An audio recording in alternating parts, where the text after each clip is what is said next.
You're going to be able to record the visual as well. Did I understand that correctly?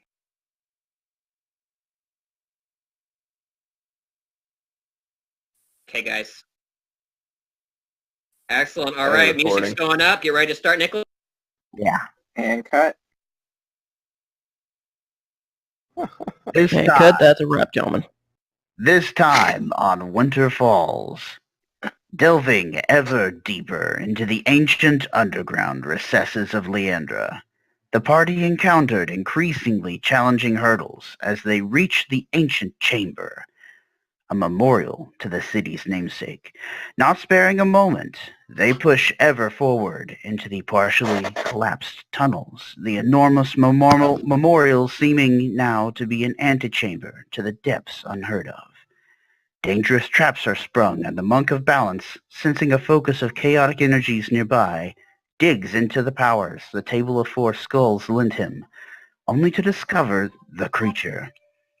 An entity of pure chaos, hailing from the far beyond, sitting at the center of a web of lies and evil of its own making, a true beholder. Now less than 2 days remain before the dawning of the new year. Will the party prevail in the face of madness? Will they slay the creature from beyond? What fate lies with Leandra in the ancient depths? Will they triumph, or let the world to its doomed destiny? Find out this time on Winter Falls. Nice job. Yes. Thanks. Now we read it in an old 80s radio star voice. I thought it was going to say, find out next time on Dead Tree. Right after this short commercial break.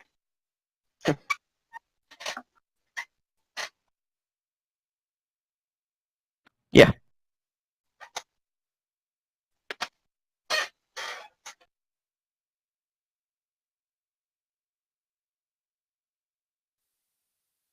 Wait.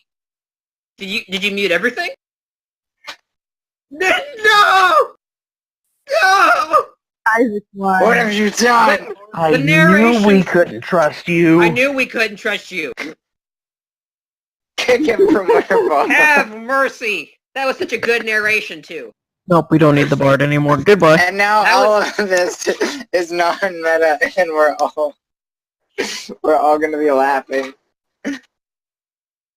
The music was going. Did you not get the music? Mercy, guys. Do we need Nick to repeat the entire thing? Please no. Okay. Do we want to do it again for posterity? I'm fine just continuing. It's up to you guys. I think the recap is a personal experience for all of us. Let's just get into this.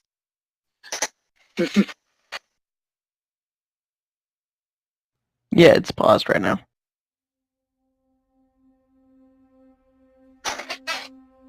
This time on Winter Falls, an epic intro will be read, but it will not be heard. Next time on Winter Falls. Alright, as you guys made your way past the antechamber with the memorial to Leandra, the memorialed walls passed by, its colored palettes just skipped by you guys in favor of going past and expediting this delve into the deepest, darkest room. Who knows what may have been missed, but it was an educated decision. Who knows how long this will take, and what sacrifices must be made. As you guys made your way past the large barred doors, one side caves in, and the other just barely open. You are all forced into a small corridor, about 10 feet in diameter, and you get the impression that this was a much, much larger hallway.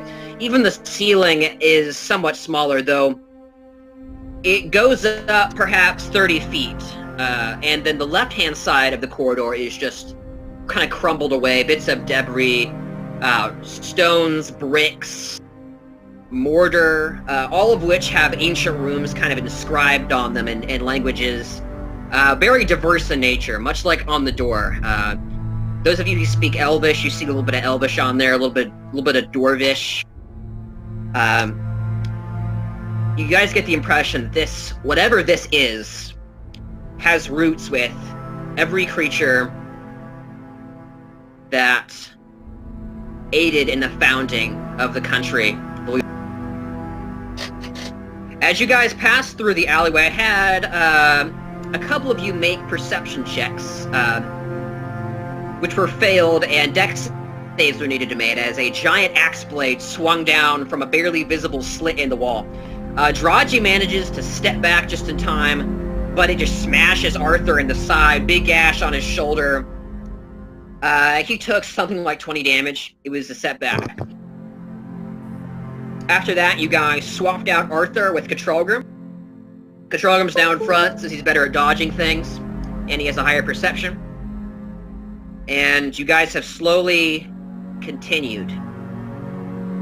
And after a few moments, Katralgrim got this sense of dread, this chaotic nature, deep within the recesses in these deep, dark tunnels. He dug into the powers of the Table of Four Skulls, the magical artifact table that was located in the Contingency Enclave. He felt the presence of an outsider, a horrible-eyed monstrosity of ancient times, a beholder. And that is where we left off from last time. Katralgrim reeling, his eyes snapped back into focus. Or once white and pupilless. Everybody staring at Katralgrim for a few moments as he begins to gibber nonsense under his breath. After taking a little bit of psychic damage and his psyche recovering, you're back in the land of the waking. What do you do, Katralgrim and the rest of the party, the winter contingency? Well, the first words out of my mouth that were intelligible, I guess, were, turning to them, and he says, "We are being watched."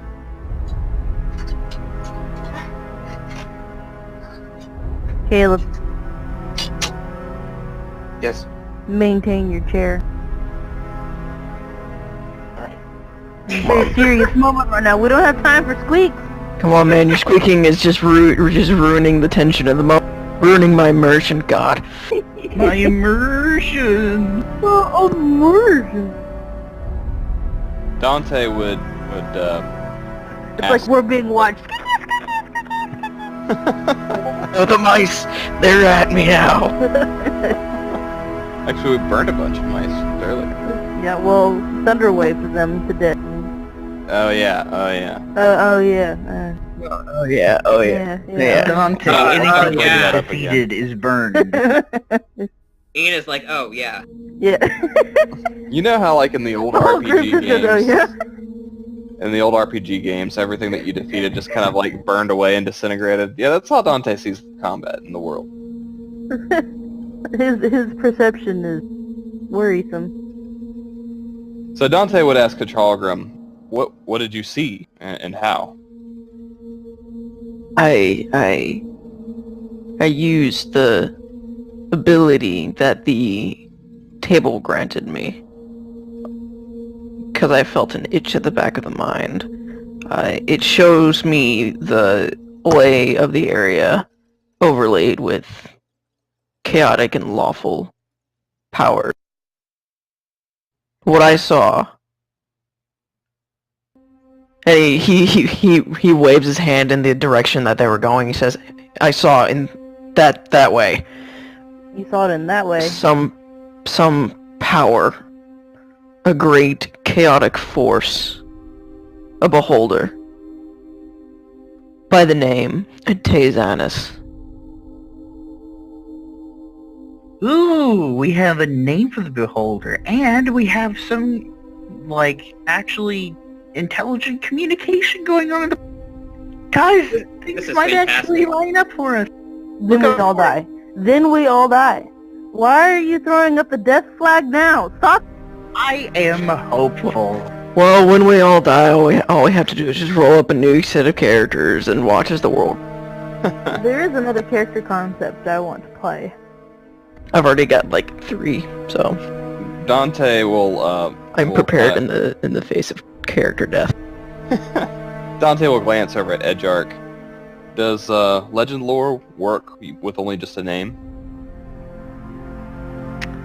Edgearch is going to internalize for just a moment as he considers the possibility. Can someone post type. at the beholder, please? It's right under my Arcana check. Before our start, right before your Oh, your there it is. 2d6. Because Austin already posted it to me the last time we played. DM. The spell says name or describe a person, place, or object. I don't guess the beholder is a person. Yeah, it would be a person. It would be considered a person for respects of the spell. Any kind of entity that has a legend associated with it, but you don't know if this particular beholder does have a legend associated with it. You know, I'm surprised it doesn't say person, creature, place, or object. Yeah, but it's a 5th level spell. I would say it's definitely within the bounds of the spell to legend lore a creature. Specifically one that has a very specific name to it. Yeah. Well, we know that there should be significant lore about a beholder because they're very significant creatures and they live for very long amounts of time. So theoretically, this could Until they run into each other and tear each other apart. Right, like beta fish. Edgearch will respond with, you know, it's very possible. But I don't know that we would we possibly learn of some particular weakness of this creature? I'm not sure what we would learn from that spell would be worth it. If you think it is, then I'll give it a go, though. It's just that spell will require a lot out of me, seeing what we have ahead of us. In meta speaking, that would be his 1 5th level spell. What? Which, What the kind only of other thing he combat knows spells? is... Huh? Yeah, I was about to ask, what kind of combat spells do you know at 5th level? Arguably one of his better combat spells is Animate Objects, which is his other 5th level. But Or you that's the can only just other cast a level. lower level spell at 5th level if you have a combat spell you want to. Well, that's You hurt your what now? You can cast a lower level combat spell up to that 5th level spell. I'm just saying that's the only other 5th level spell I have is Animate Right. Object. Edgearch, the more he thinks about it, the more Edgearch likes this idea, but he's still on the fence. I think Dante is going to consider this for a moment, and then he'll say, right now, we seem to have plenty of combat resources, but we don't have any information on what we're up against. I think that this is a good use of our resources, and if You put it like necessary, that. we can take a short rest later, and you can recover some of your energy. When you put it like that, yes, I agree. I will mention... Sorry, go ahead, Bard.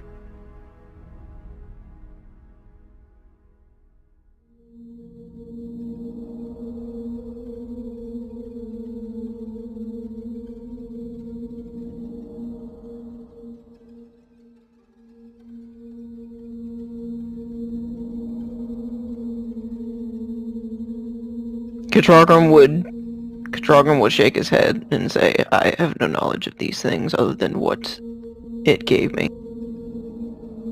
Would it be possible that a paladin of Bahamut who studied in the church might know anything about beholders? You would be at least vaguely familiar with the concept of outsiders. I would allow you to roll I'll let you roll your choice of history or arcana. Yes, as a bard of lore, yes, you would be able to do a history check to see what you know about a beholder. Or 23? any knowledge of beholders in the area. Well, but also we're not specifically trying to.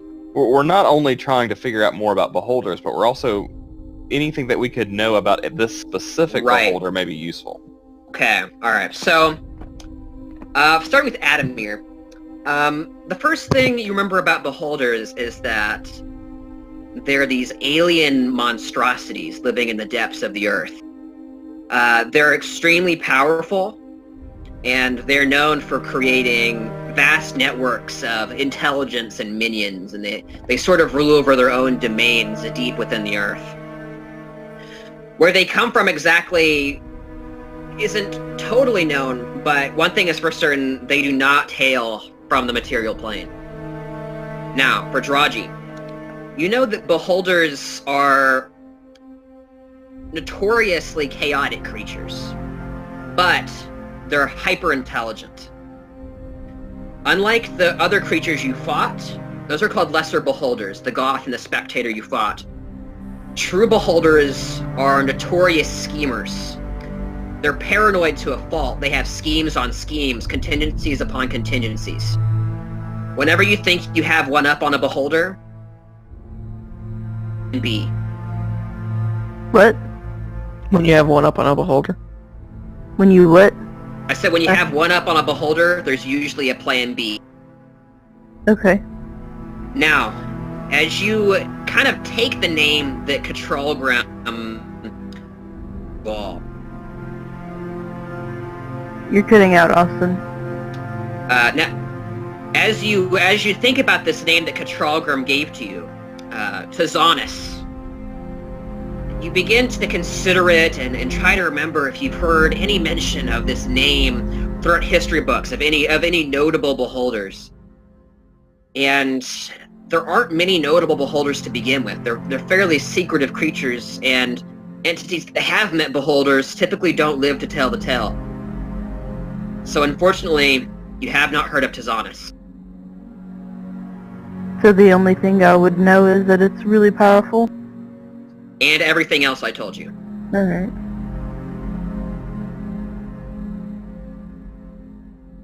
Ajark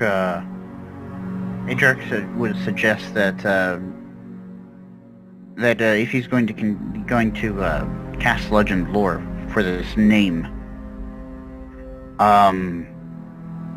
that we keep moving for the 10 minutes that it takes to cast it, but that he'll need to be in a protected position because he cannot be.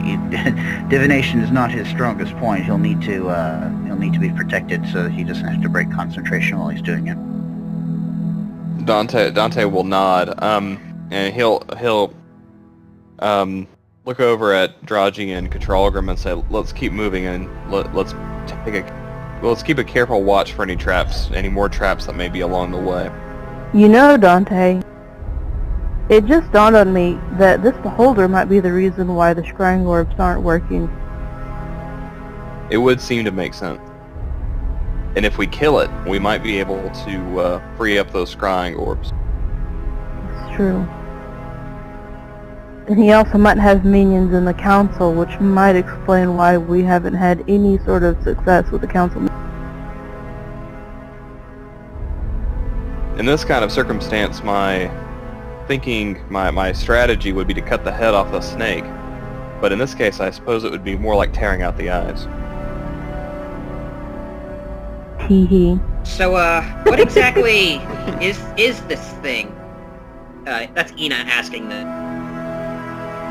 Well, you saw the four-eyed one and the six-eyed one before. It's sort of similar, but larger, meaner, and a lot more death. More eyes, Thank you. more lasers. Thank you more- for all of the comfort. More manipulation, more minions. Oh my. We're just all casually just listing off all these terrible things. It's like our daily bread. Doom and destruction. Oh yeah, did I mention more doom? Yeah, there's significantly more doom.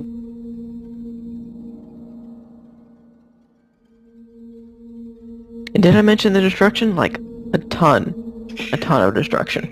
Here's my problem Arthur. is putting Ina in this situation where the beholder would be able to gaze on her and possibly do not so good things. Here, Ina, have this bag. It's for your head. What in the world? For your head. It's protecting your... Oh, does anybody have any tinfoil? Tinfoil could be useful here. Are you trying to suffocate her? No. Covering her face from the sight of the beholder. Edgark wouldn't say any of this, by the way. I'm just being silly. I guess really tinfoil is a thing. So Okay. Actually, if we were to cover her face from the eye of the beholder, we could use one of the masks. That's true. One of the left eye masks. Dante, just, out of a whim, will fish one out and hand it to, Ina. Edric, What's this? Edric's gonna reach out and he's gonna say, Dante, you've been in a really experimental mood, haven't you? He's just gonna kind of like put his hand over the mask and kind of push it down. Dante would laugh, but Goodness. I suppose so. But actually, Dante will kind of look at Ina for just a half a moment. I think it would suit her, and plus, it would help keep her a little bit more anonymous in the eyes of our assailants. I think in the eyes of a beholder, they would already know who and what we are, just for the sake of how much they can produce. True. The fact that their eye is by themselves powerful. Yeah, I think they already know who Ina is by this point, or at least have an idea of what we are. Plus, wouldn't that just protect one eye? And not necessarily your brain? I mean, I like this line of thought, but Well, it's not really it really serves no more purpose other than to conceal her face. It wouldn't. Dante doesn't expect it to have any other kind of effect.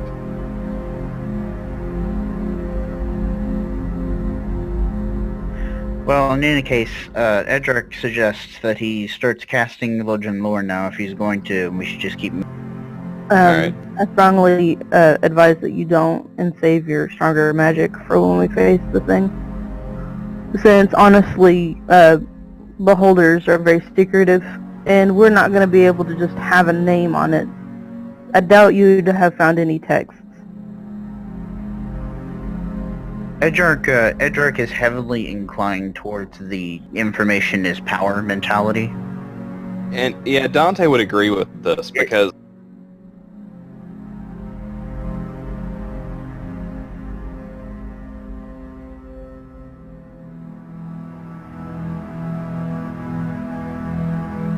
we're not, but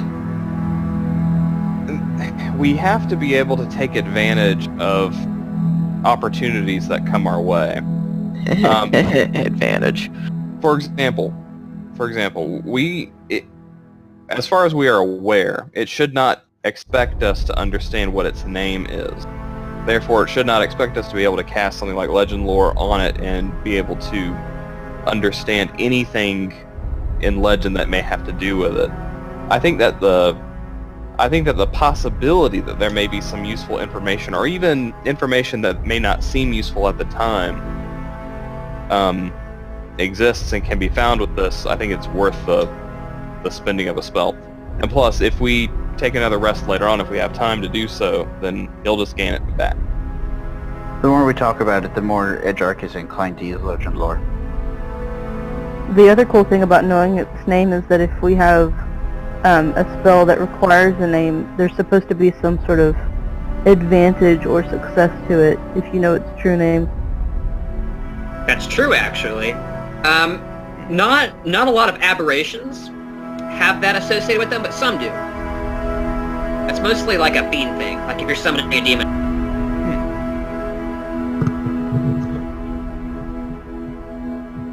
Kind of like an Aragon, Isaac.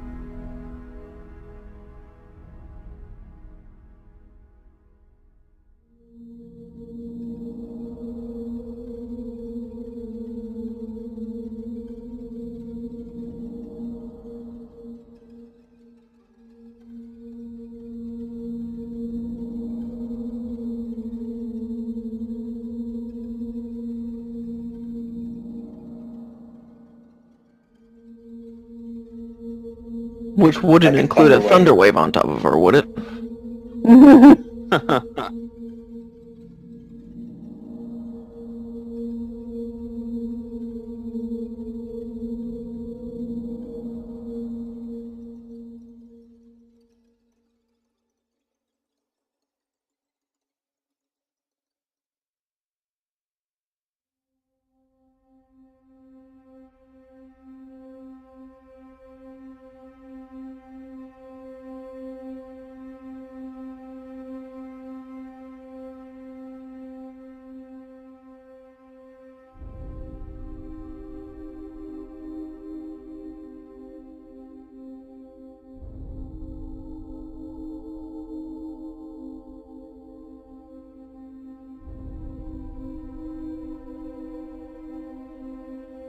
Teleport her away. Where would you be able to teleport her to?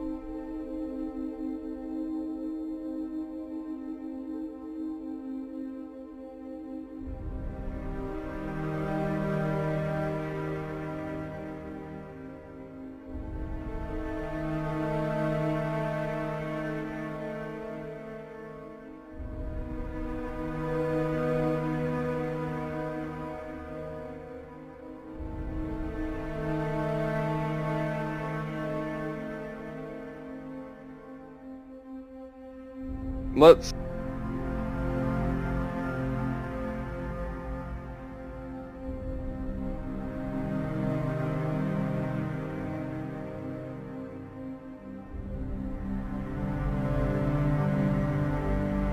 Here's the problem with all of these suggestions. Here's the problem with all these suggestions.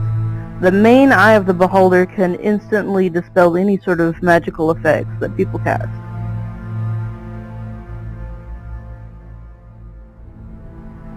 Let's stick with the teleportation for now, but we'll cross that bridge when we come to it. We should go ahead and keep moving. I'm gonna cast Legend. Okay. Alright. So after the perhaps 5 or 6 minute discussion in the hallway, after Controlgrim still kind of shakily describes what he saw, everybody begins to discuss what they should do about the menace below. At the end of which, Edgark begins muttering words in an undertone. Arcane circles begin kind of flowing around him, arcane runes kind of scrolling in front of his face. Massive amounts of information just kind of coursing through Edgark in his mind as he searches for the name. It's honest.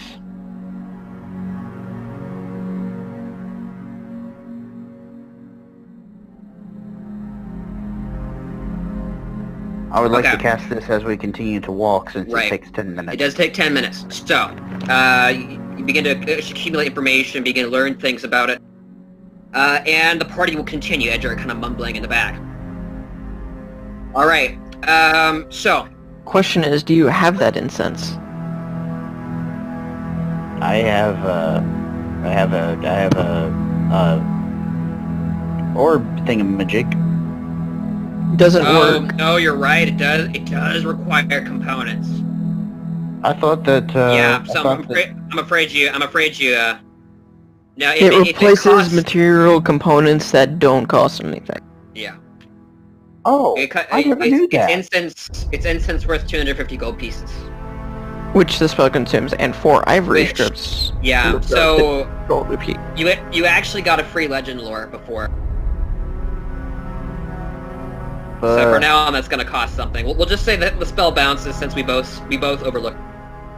You have your 5th level spell slot. Hey, Dante, you wouldn't have to have 250 gold pieces worth of incense to 50 gold pieces times 4 of ivory strips. Can you actually say that without slurring your face? It always sounds like Edgark is halfway drunk. That's his secret, Cap. He's always halfway drunk. Does currency of equivalent worth work? No, unfortunately it has to be the component. You have to search out the specific component.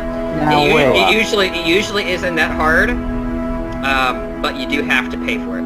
You do have to actually turn around and collect it. Unless you have the orb to get rid of the lesser. Yeah, that's just part of the preparation of being a magic caster.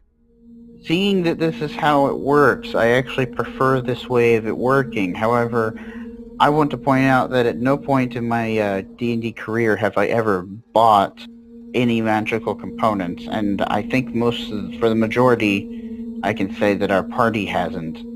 Well, you're gonna have to start now. Money on it, yeah. But well, we haven't cast many really powerful spells.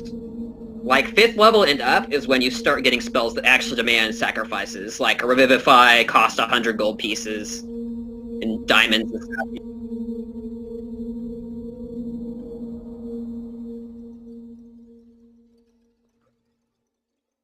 No. Because the spellcasting focus still only covers the minor inexpensive things like parts a of it. twig Now- or a now- piece Like of for dirt. lightning bolt, you can replace the amber and the cloth. Yeah, now the Because it ivory doesn't strips, the ivory strips aren't consumed. It's just the incense. The ivory strips can be reused. The incense is not. Cannot. Okay. All right. So I guess that's out of the picture for now. Yeah. Okay. So Edgar kind of reaches for the spell and he's like, "Oh, silly me." I kind of feel... I mean, I'm fine with this ruling, but I kind of feel off that I would have never known I'd need to actually collect those items beforehand. But I guess that's my own fault as player. Yeah, I guess. as a DM, I'm not accountable for lack of preparation.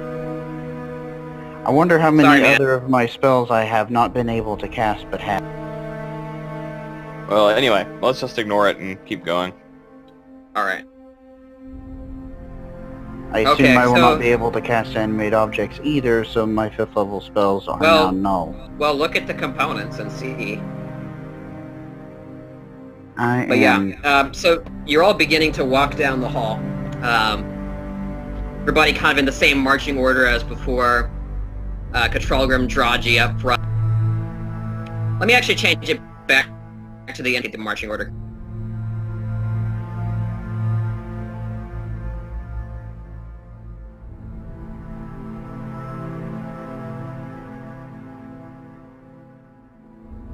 Don't worry, I'm just standing on top of Arthur.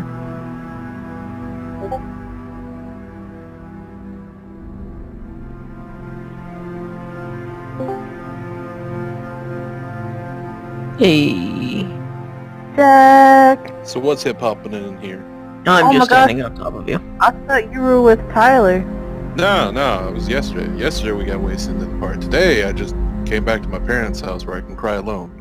Oh, And now you're playing D&D. Well, now you Of can. course, because I'm cool. Now you can cry with all of us. Yeah. After So- having missed the fact that you got hit by an axe blade for coming from the wall. What? yeah, apparently we triggered a trap and Your bumbling plate armor decided to hit the button. I've returned at the turn of the tide. Yes. so we found out Having been... Yeah, you've been relevated to the second tier, So- or the second line of defense. So- You So, are... Have mercy. Who wants to recap for Arthur real fast? Or Look Jack? how cool my more token is. Love my token. I'll take cover of the recap. Where did you leave? Where did we leave off with him? We The killed underground- some gargoyles and that Killed was the last gargoyles? time. I thought so. Well, we moved past that. We killed a Nothic. I stole a couple of That his was cloth. before. if you don't mind. That was before. Was The was Nothic, oh, was it- the Nothic was in the sewers before. all right. We went straight into this room after that. After the gargoyles didn't. we killed the spectator. Yes, he That's was the there. part that he wasn't there for. He wasn't there for that part. The spectator. Yeah, so Was there a second specter? Since we killed a first specter, and then afterwards Yeah. we killed 2 gargoyles, and then so well, that yeah, was so, it. so they took a short rest on this kind of bridge area. Alright. And you know a the bridge, goth. right? Yeah. Yeah, a goth showed up came in saying and that started eats consuming the magic. magical remains of the gargoyles. Oh yeah, I saw that in y'all's, you guys posted something about it. I saw someone posted Goth or Yeah, we killed it. Yeah. And It ultimately tried to they fought it, killed It it. tried to fly off with a Draji, but I managed to save her. That's why I got MVP that night. And we did a short rest. Yes, I went ahead and gave you your stuff back, Arthur. Okay.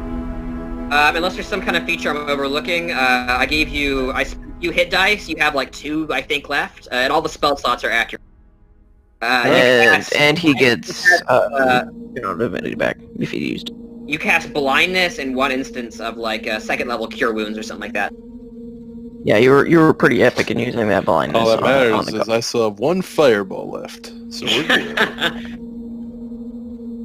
Okay, but yeah, so after the bridge, Arthur, they went into this massive kind of memorial chamber with massive ceilings. There were these ancient divine runes on the ground that were covered up by this kind of strange Goo ichoric liquid stuff. thing. Yeah. And Draji poured holy water on it and burned it all away. And so the protection runes were reactivated. Among them were like protection from good and evil, protection from monstrosities, that kind of thing.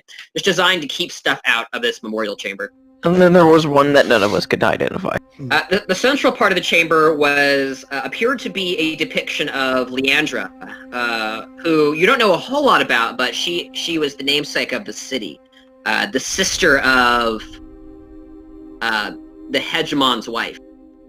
But yeah, so you guys continued on, and you went into this massive door. Found a couple of massive doors, and we tried to open one, How or at least massive? myself and Adam is giant, massive. Alright, so... You see the green There's- strip at the top, so that's the doors. There's double doors. So the left side, when they opened it up, just a ton of debris fell out and almost buried them. Yeah, Adamir and I Into a just Death like Guy, opened a the door Dragon and Lich, just or a saw- Death Tyrant yet. Any of those. We're about to Yeah. face Boulder, but not yet. We're about to face a true beholder. Yeah, Oh, we are. Ooh, okay. it's 400 Yeah. feet in that direction. So yeah, Katralgrim used a boon that he got from the Table of Four Skulls. It basically let him sense this After seriously chaotic nature. He rolled an Arcana check and discerned that it was a beholder. And the last, we've all been researching beholders and figuring out what the plan of attack is. Yeah, you beholders. know are my that this was favorite all after you got X'd, and then I moved to the front. Beholders are awesome. Not even the DM knows what's gonna happen. People can just get disintegrated. Or turn to stone. Yeah, or just start to stone. Beholders are crazy enemies. By far my favorite, yeah. We're just Death Ray, everybody. Yo, what's up?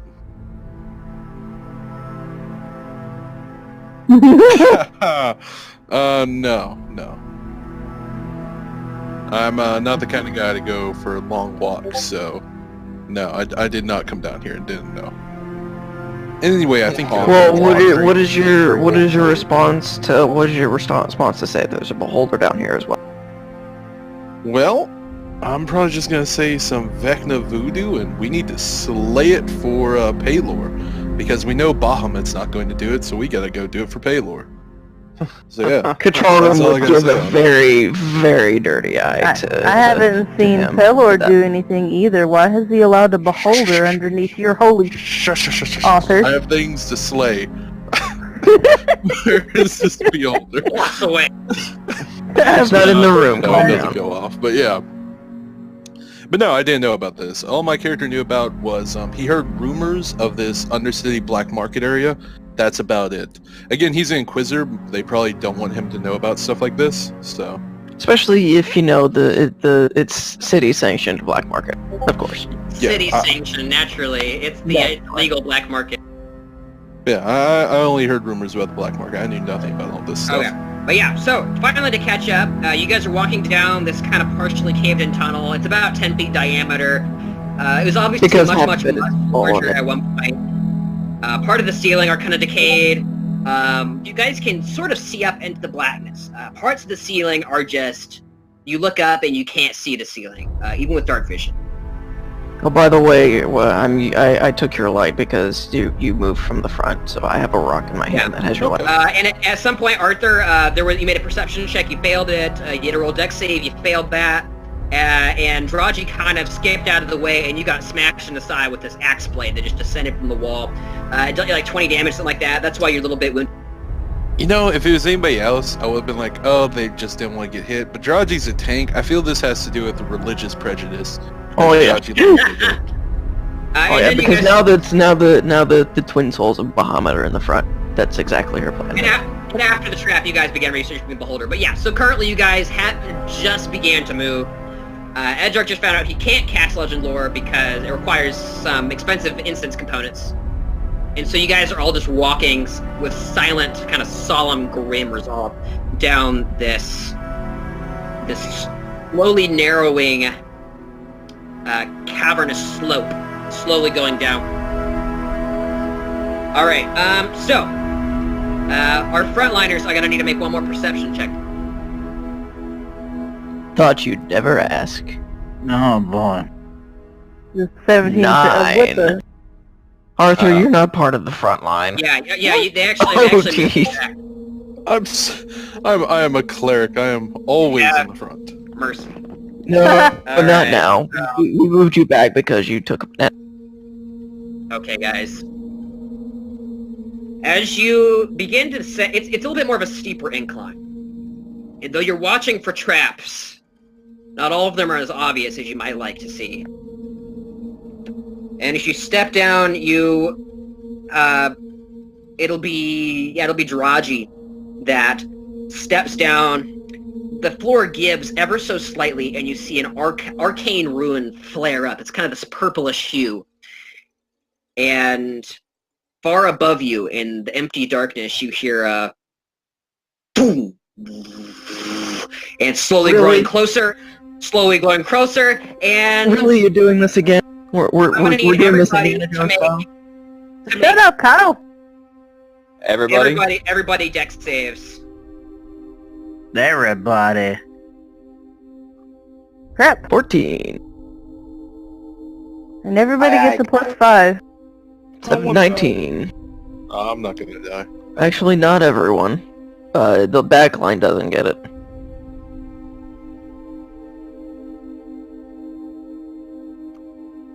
I didn't roll the natural 7, so I'm not doing much better.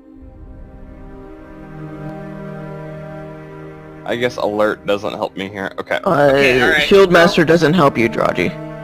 Because it's not an effect that's only targeting only. It's what?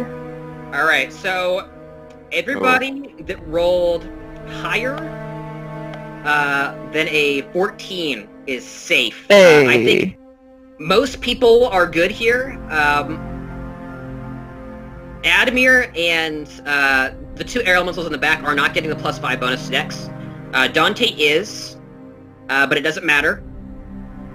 So yeah, everybody who got lower than a 14,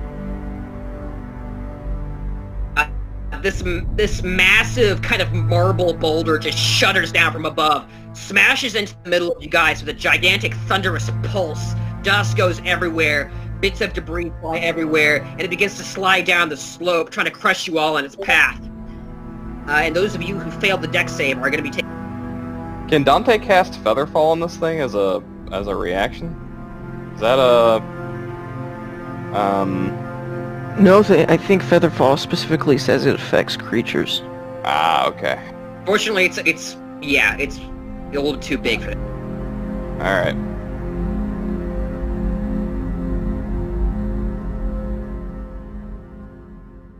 Everybody who failed takes 20 damage. Alright. Yeah, which you take when you or a creature within 60 feet of you fall. Yeah, it's only a creature. And those of you who succeeded take 10. I'm evasive, so I take nothing. Evasive, control group takes nothing. Oh, yay! And with my shield master, I only take 10. Alright. The boulder crumbles down. Several of you just get smashed into the walls. The weaker members of your party, actually Dean needs to roll dex save as well. She gets a +5.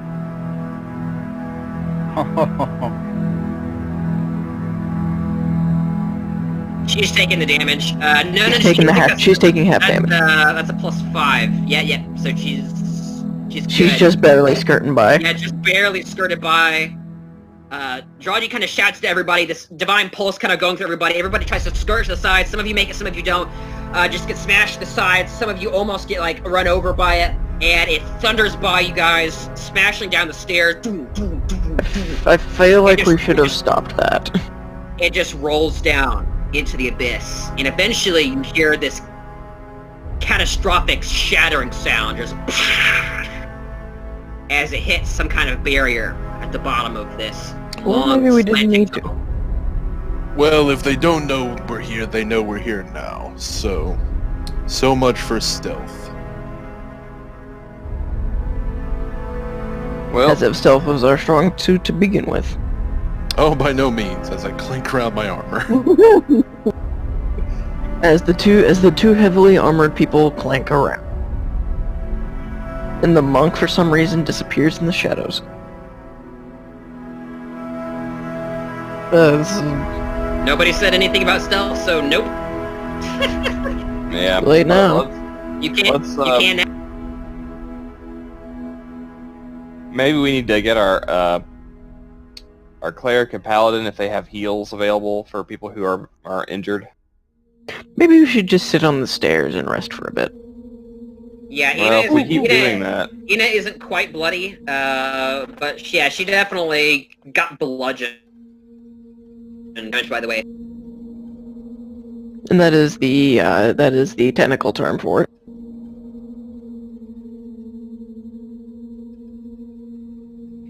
Virix takes a stealth check, coach. Alright, well, roll a stealth check, Virix. It's alright.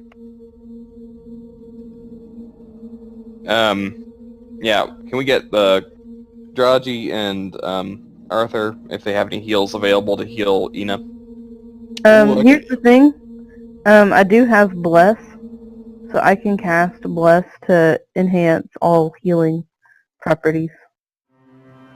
Uh, Oh wait.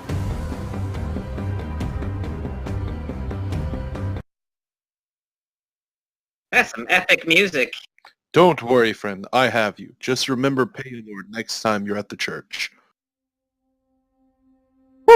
Yes, praise the Lord. I love how goodness. Adamir is just on this Pelor bandwagon. He's like, yeah, this is pretty cool. He's faking it. You can tell. Well, How if much, you're Ina, healing, how injured does Ina look? Ina took 10 damage. She's about a third of her life down. guys, Okay. guys. Hello. Yes. Yeah. What? Beacon of Hope can enhance healing. Oh, so yeah, they just get 8 healing plus 3, so yeah. Very nice. Beacon of So Hope. 11, yeah, so yeah, the 4 and that 10, that's 22. You get 22 back instead of a 4 and a 10. And Ina just gets a full 11, so she's back at full health. Excellent. She says, oh, thanks. Did Dante get anything? Ooh, I can give you one more. I got one more healing word I can, well, Thank your ones you. I can throw out. Dante wouldn't say as I don't much. know why I'm rolling it since that's 11, but there's the roll if it would have been rolled. But yeah, you get 11 HP back. Thanks. Nice.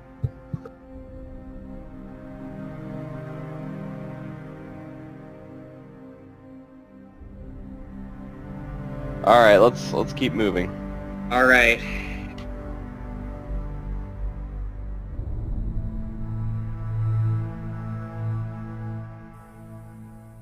By the way, He's talking to you, Jack. He got 22 back.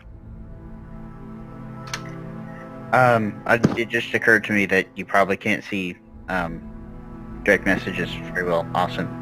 I completely forgot to remind you about the spell scrolls from when Yep. we were taking the rest. And I was trying to That use is up the correct. rest of my first Yeah. level spells. Use the rest of your first level. What now? Using up the rest of my first level spell slots. I guess I could have cast. You know what? I wish I thought of that at the time. I guess I could have cast Identify at higher levels just to get all the scrolls done before the rest, but I didn't think of that. Yeah, that may have been wise, but unfortunately we can't retcon it. That's just Right. something you gotta remember. So yeah, it was You the can do it one now if you invocation scroll, the one conjuration scroll, and one of the abjuration scroll. And I was supposed to remind you to get back to me about what those were, but I completely forgot. So if you don't have them ready, I understand that too. I have them ready. I just don't remember you ever Requesting. spending any time discerning them. Yeah. I did at the beginning of our rest when we took a rest, and I was like, "Does anyone need anything else identified?" And nobody had anything, so I just spent them on the scrolls. He did say that. But you told me to remind you, and I completely forgot. So, Okay. Well, assuming you spent the spell slots, Did you spend the spell slots? I did send the spells. Spin Okay, the spell. if you spent the slots, then that's fine. So yes. So let me look here real fast. I have these here. I did indeed slather the jelly sandwich.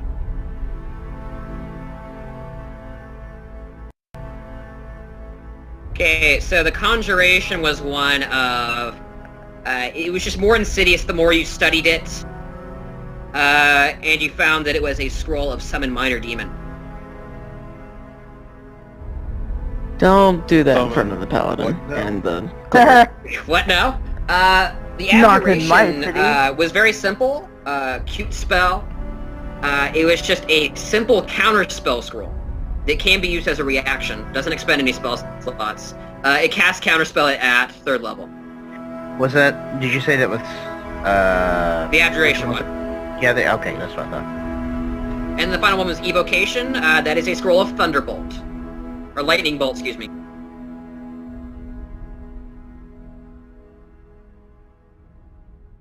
You said it's Thunderbolt. Cool. It's either. Let me look it up real fast. I'm not sure if that's the proper terminology, but it's the one that's 4d8 or 5d8.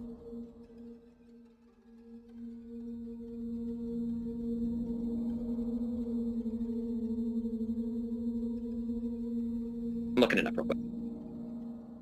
Cool. Thank you.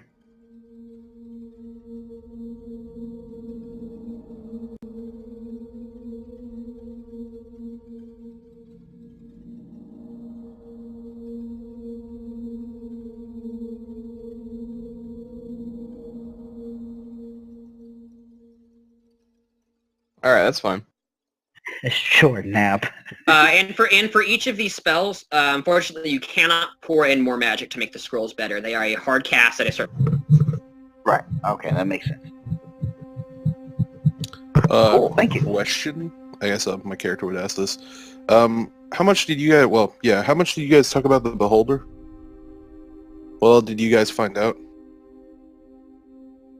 Well, we found out that it's probably the reason why that destroying orbs aren't working the way that they should, because they're really secretive, and they have plans on schemes on, and they have their own group of agents that they control. Do you know if it's native to this plane of existence? It is not. Okay, that's all I needed.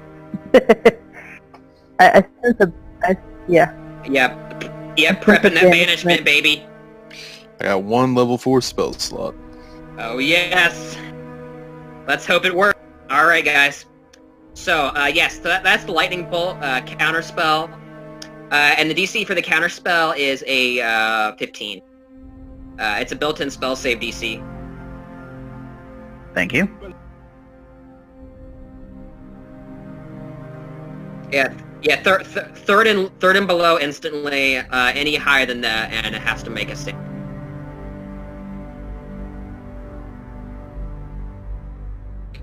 Okay, so yes, counterspell's sick. All right, guys. So you're all making your way down the stairs. Some of you limping a little bit from the boulder still, but the various healing spells managed to get everybody up. For the most part. Everybody is slowly making their way down the staircase. And that chaotic energy is growing closer all the time, control room. Once you make your way to the bottom of the stairs, it levels off. Like it's not going down anymore. You guys, that was probably a 2 or 3 minute stairs. And proceeding along, keeping an eye out for the traps, you don't see any. Immediately, but I want, again, the frontliners to be making the perception checks. Dante, by the way, after the fiasco with the boulder, will probably be trying to use his mage lights to kind of provide a much closer up view of what's directly in front of us. Yeah, so it's just the spotlight in front of you guys, just illuminating the ground in front of where you guys step. Much easier. There was some light coming from Arthur and the dancing lights, but the mage light is much more effective, much more direct. Okay, the 7 perception. And from Patrol Grim, 17. Okay. Finally, something good. And a Controlgram, I want you to just roll a straight dexterity check to stop Draji from walking. Yeah, 10. that was enough. The DC was 8. It was actually fairly easily avoided.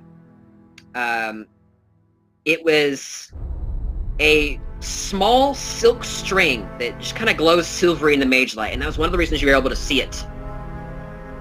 And you just reach out and just put your hand in front of Draji's chest, and you just stop short. Her ankle just about to collide with the silk strand at ankle height.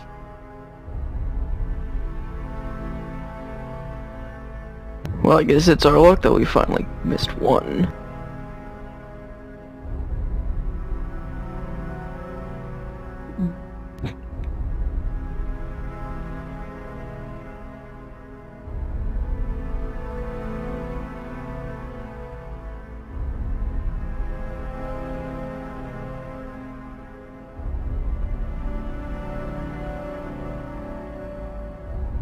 Stop being distracting. Why? You all make magic look bad. Magic should be preserved with dignity and honor. You all are throwing it around like a children's plaything. I do, little one, as my team looks back like, you're wasting your talents. Katrogam will turn to the back and actually tell the party that there is a trip line. Please make sure to step over it. Oh, good, good. Please keep your hands and legs out of the trip line. At all times. Whether or not this ride has come to a stop. Okay. So with that, Thank everybody... you for riding Underground Cavern. Please Everybody- enjoy your journey. Everybody takes it just a little bit slower. Just, carefully takes its big strides over the wire. It isn't that tough once you know it's there. And past it. The tunnel winds ever so slightly, and a few more moments pass. The chaotic energies grow to an all-time high. And the hallway... Katrogram's breath would become heavier as the chaotic energies swarm him further. It begins to open up. Far ahead, the mage light sheds just enough light to see that there's a point where the walls stop on both sides. It begins to curve ever so slightly and open up, and Draji can see, with her dark vision, a larger open room far ahead. You guys proceed forward very slightly, and I'm going to go and get the map here real quick. Can I tell how much further ahead this thing is? It's just a general impression, unless you want to burn another one. But before I can't burn another one because I have to recover. That's right, you can't. And you have 2 more uses, period, as well. Two more uses, and I have to it- use a long rest. But before, I did give you kind of estimated measurements, and it was about 600 feet down and kind of off to your left slightly. It's kind of the source of the chaos.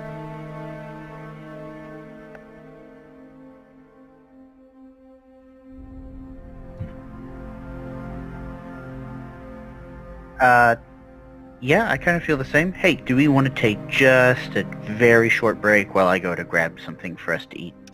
That is fine. If anybody wants to steal their bowels for the encounters ahead. Prepare an extra pair of shorts. And remember your brown pants. Caleb, you're gonna need to get some new underwear. Yeah. Okay, I will. I've been eating 2 pieces of pizza while just listening to y'all. BRB, guys. Look, he's just in there all curled up like a kid, just slowly eating pizza. Like he's watching a movie. And it's like, he'll hit his chin, and he's like, that's not my mouth. And he's just kind of like, wall-eyed as he's trying to get it to his...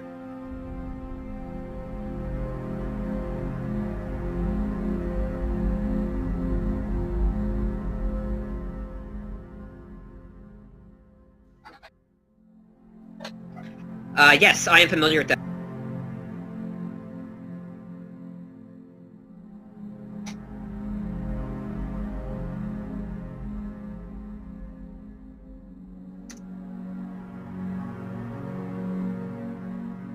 A few moments later. Oh, I This just is realized that y'all actually a can't thing. hear I me. thought this was just a prank. Oh, we were using the summoning circle.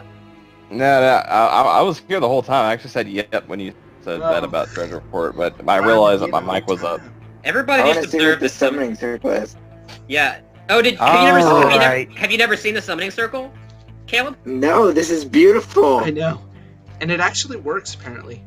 Even Yes. Mr. Rogers' neighborhood. I know, Mr. Rogers, Bob Ross, Chuck Norris, Like everything I know and love. This is so Vin great. Diesel, Arnold Schwarzenegger, and Chris Roberts at the center of it all, with 5 demon lords and That's incredible. Yeah. a... Alright, kids, let's I get just this screenshot this and make it demon my wallpaper. summoning party. make it your wallpaper. Because I'm here now. Y'all been begging to go. Let's go. And if he's here now, let's go. Let's do it, guys. Dante will ask Edgearch if he knows the detect thoughts spell. Ooh, did you say this out loud? Yes. Adamir's gonna be like, oh, hey, I know that one.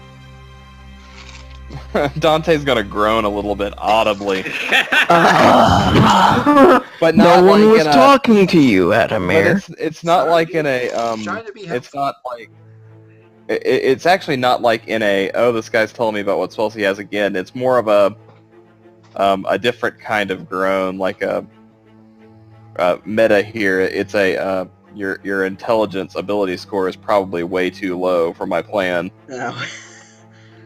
Oh, you're not smart enough for this idea. But anyway, it's still an option. Edgearch. So does Edgearch know detect thoughts and has it prepared? No, I do not. I do have a similar ability, but I highly doubt it's applicable in this situation. Well, what is the similar ability? Has actually, I can't remember. Has Edgearch ever explained how his hat works to you? No, yeah. No, he wasn't there whenever you explained it to at least Raji with the note. That's right. Well, my good No, friend he Marv was here- there. What, He was what there or because he wasn't was there with the. He was there because he was with the interrogation. Was it was me, Draji, Edgearch, and Dante. Okay, in that case, I'll just gesture to my hat and I'll say, Marv here can do something like that, but generally you have to have the target restrained and preferably... Hat wearable, I see. Yeah, Dante will look back at Adamir and kind of gesture with his finger to come closer. I approach. Wait, do we have our paladin? Not our paladin, our cleric. He I don't seems to be know if moving. Arthur would know detect thoughts. Who I'm needs me? There we are. Who I'm needs- just double checking to make Okay. sure you're here. Okay, guys. So as you guys are just basically conversing about detect thoughts as you walk down. Okay. So anybody with a passive perception of at least 14, make a perception check. Anyone with a passive perception of, don't worry, Katrokram, I know you're gonna go. Okay. Very 23. Wow. good. Wow, our people are on it. Well, after we got hit by not one but 2 traps, and we barely evaded a third. Thank you, Virex. Your contribution is noted. Yeah. Thank you. All right. So you The I two, would DM will love remember if that Felix later. just, like, wandered into the party. Katralgrim, and Arthur, you see Katralgrim like stiffen up right in front of you almost as soon as you do. And something's off. You see motion in the shadows. The walls seem to creak. Out of the corner of your eye, for but an instant, you see an eye that blinks one and then winks out of existence. Immediately after I see this, the rock that I'm holding with the light cast on it, I toss it in that direction. It clatters into the rock. The rock clatters into the wall, rather, excuse me. Just with this dull thud, the light kind of going everywhere like this flashlight that got thrown. The eye disappears, and you guys are left with this sense of emotion. What happened? Even with your perceptions being as high as they are, there is something hiding out there. It's just this intuition. But you can't see. An eye. Threw my light An eye in the away, wall. and I'm asking what happened. There was an eye in the wall. Are you sure you're not just paranoid? There's an eye in the wall? Control room would immediately turn towards Draji and say, wouldn't you be paranoid in this situation? No, I have an aura of confidence.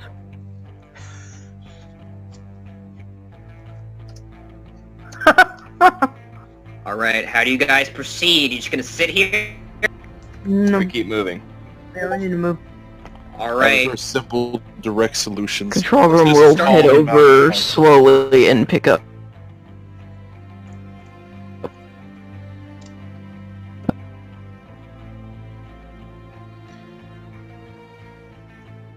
Adamir will kind of step aside and Me allow 15 feet above everyone else. It's up to your move speed. It's much Well, then Control room will keep in line with his shining rock, of course.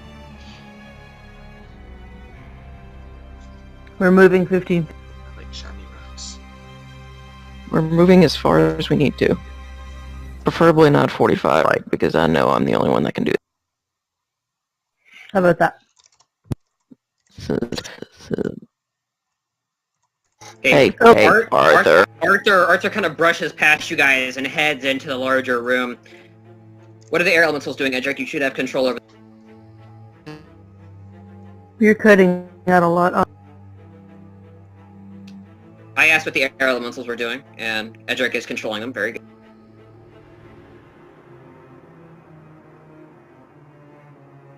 Okay, it looks like my They just position in brushes line has past you changed. too. They're not doing what I want. Because my mouse, hang on. I'm actually not sure what's going on. I think on this position. Okay, guys, Calm let's down. rein it in. Let's actually figure Calm out what down. Arthur, get back in line. Arthur. Okay. Come on, Let everyone catch up first, and Arthur then was What switched out are to you control all room. waiting for? There's Arthur- clearly a monster here for us to vanquish, and we are going to vanquish it. Well, Arthur, that It knows Zach. we're here. There is no reason Zach. to be coy and be stealthy about it. We're not being coy, we're not being stealthy. Austin has a lot to manage with trying to make blocks disappear. So we're That's why Well, I'm just- basically treat it like Message to the encounter DM. time. He I'm said just we move walking. up to our speed. So Be nice, treat it like Arthur. encounter. Pretend you're on a computer that lags a lot. Well, I'm just walking blatantly in. No, nothing regarded. No stealth. No formation. okay. he's just running in there. Just walking. Just light up my sword like it's a lightsaber, and I just make my way in. There you go. Alright, As great, you now I walk don't into have a light. As you Wow. walk into this room, you have the unmistakable sense of space. Vades. It shunts Control room away, throws away. it shunts away the mage light and the dancing lights and the light from Arthur's shield. The two of you who rolled 22 and 23 on your perception, and then the chanting ends. And the darkness around you fades away like fog on a cold, breezy morning. And you're surrounded by tons of movement, creatures of all shapes and sizes, rolling. booga booga. This is where we die. Yeah, we'll be fine. Yeah, I think we'll be fine.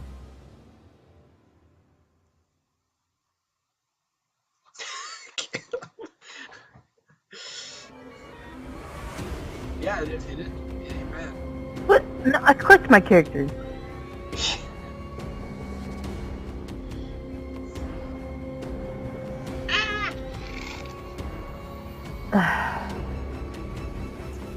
Perfect. Is the initiative have the roll up? Okay.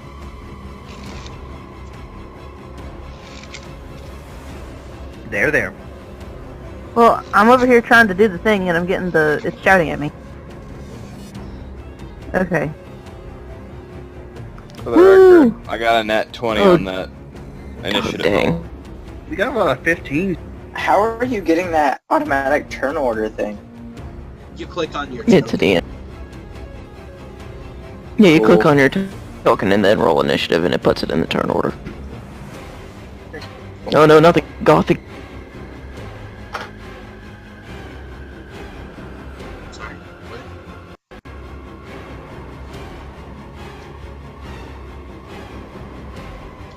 Can we get a reset of the turn order so that Dante can, so that everything can get... Yes, Okay.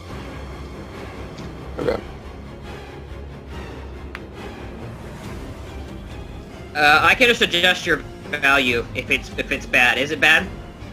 Well, it was a nat 20. But you're already in this. You're already in the turn, by the way. Yeah, you're in there. Oh, okay. I know I'm in the turn, but it's not sorted properly. It doesn't look like.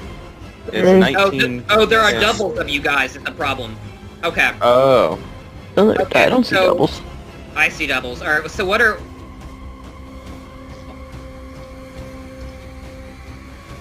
If you're saying What? something, you're cutting out.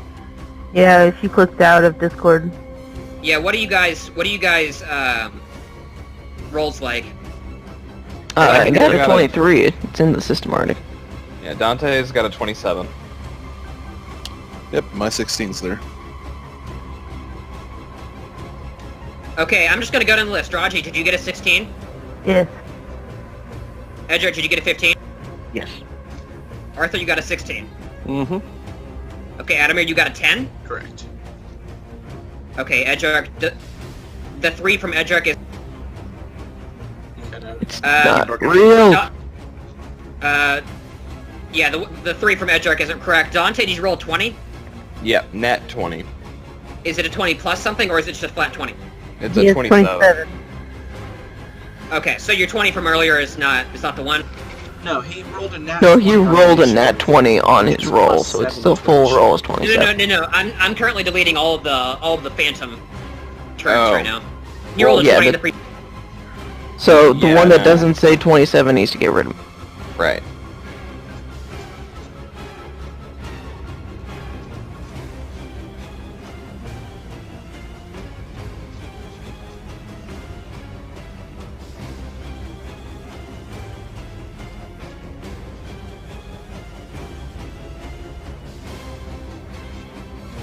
Oh no, something else got a crit.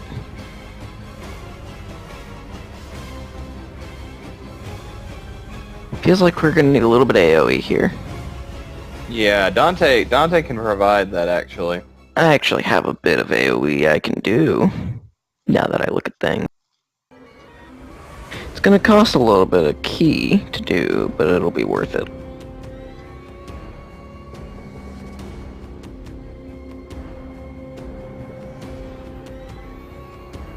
I have a fog cloud that's AoE if we need it. Yeah. Actually, maybe you guys can help me here. So just keep track of my rolls. What was the second D20? The second The one? second D20 plus 1 was 21. Critical success.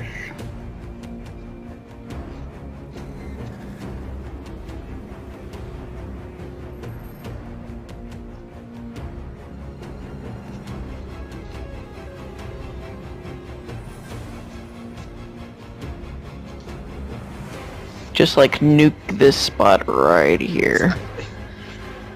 Well, you'll nuke anything. And I'm gonna laugh. Because it won't be me. Well, Dante can nuke that spot because of the fact that he has Sculpt Spell. Ah. So he can literally, like, grab the fire and not have it hit the people that he doesn't want them to hit. Ooh, I know exactly what I want to do. Ooh, but the question is where? Austin, anything you want me to help with? I'm totally free. I'm just doing stuff on Roll20. You're on roll 20? Yeah, Yeah. you can start reading me off these initiatives after the 19. Hold on, I'm gonna start roll a couple more here in a second.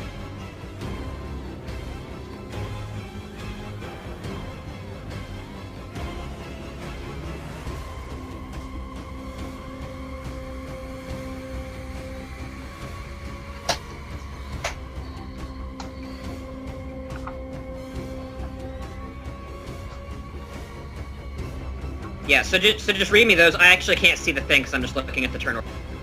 7, and then 11.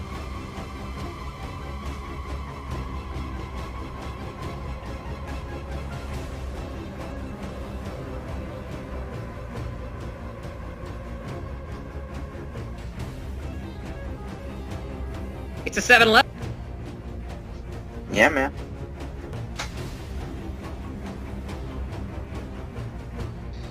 Three. So 7, 11, 3.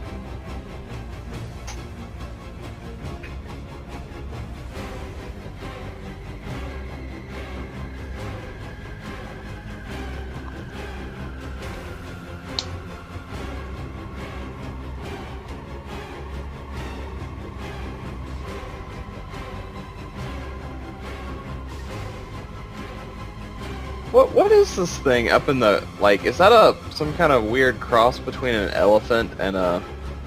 Oh no, it's a person. It's a cultist. Wow, this thing's got a lot of minions. Where are you looking at? It's a beholder. It likes to behold things. Is this the beholder that, Katralgrim was, expecting? Like, is this the source of Okay, chaos?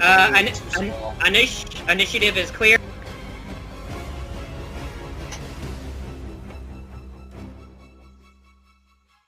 There we go. Okay, let me describe Awesome. the scene to everybody. Before you proceed, I will note that the elementals have their own initiative as a group. Okay, yes. So what is their dexterity modifier? Roll initiative. Plus 3. Dex is plus 3. So they have 22.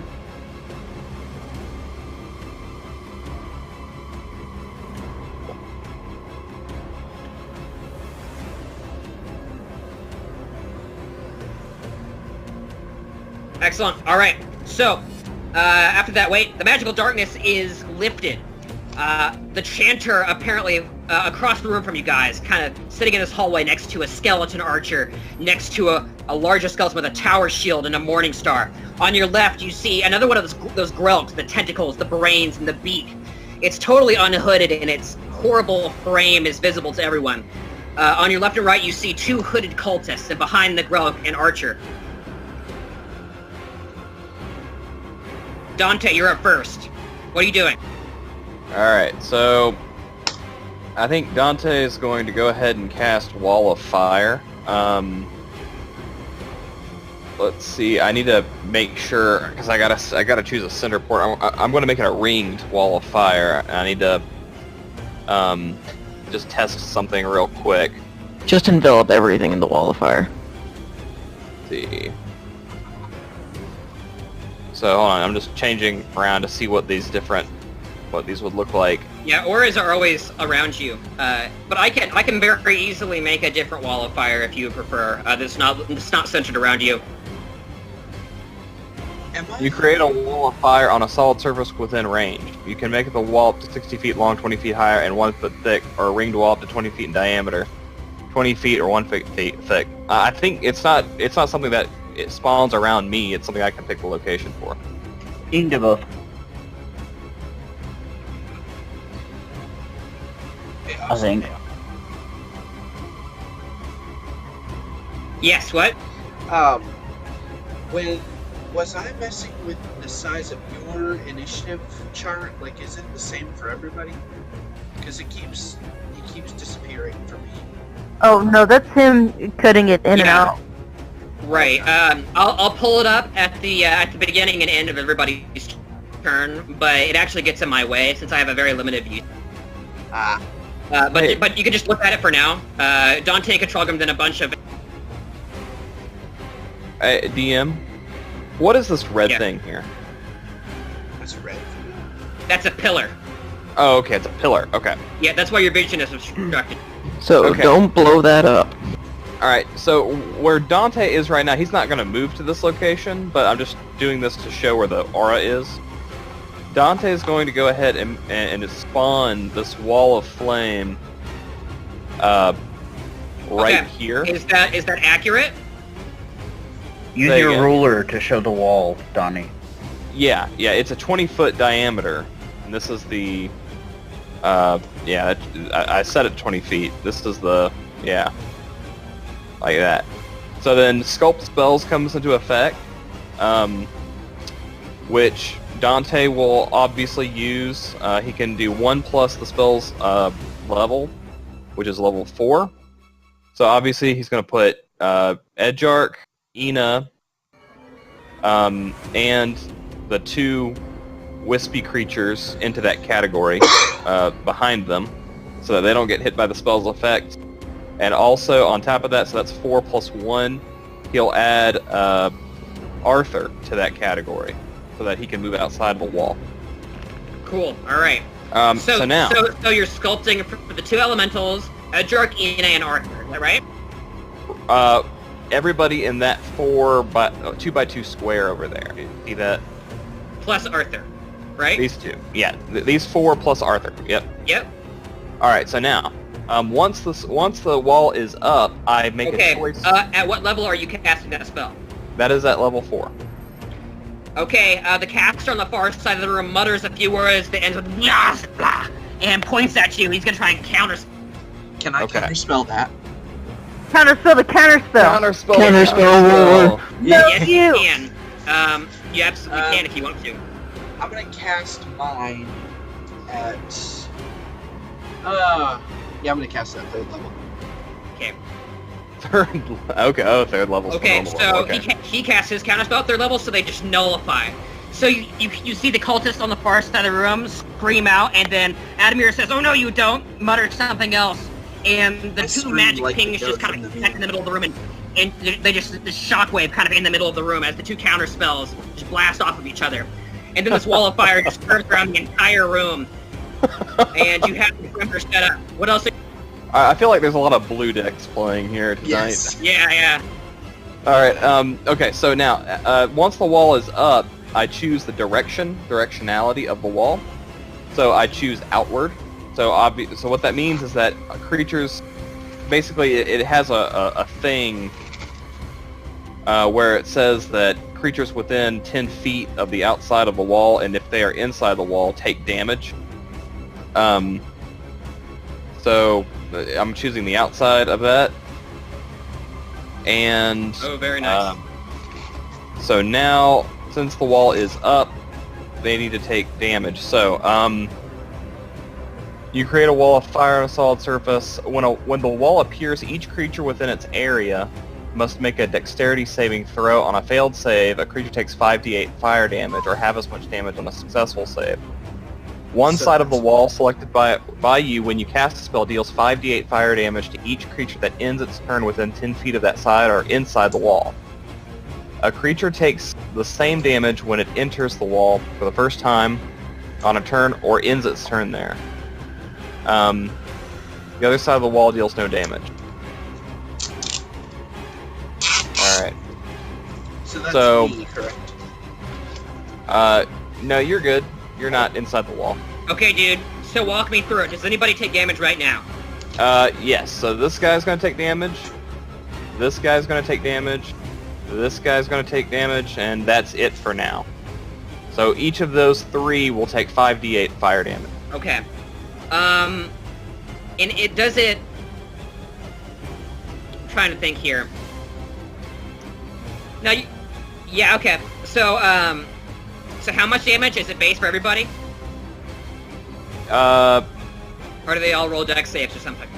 Yes, they all roll dex saves. Okay, gotcha. Alright, so... 1 cultist, the skeleton, and the skeleton archer, and 1 more that you cannot see is going to be rolling.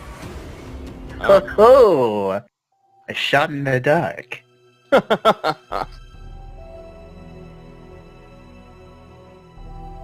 This music...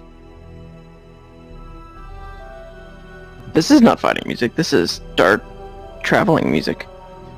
And the darkness returns. You mean it's dark traveling music?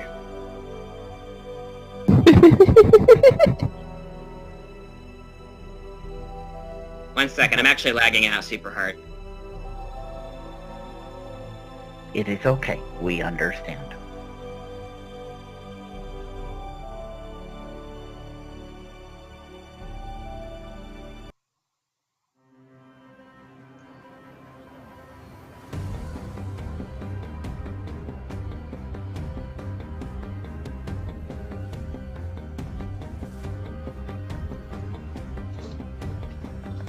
Okay, so this is for the cultist right here. Okay.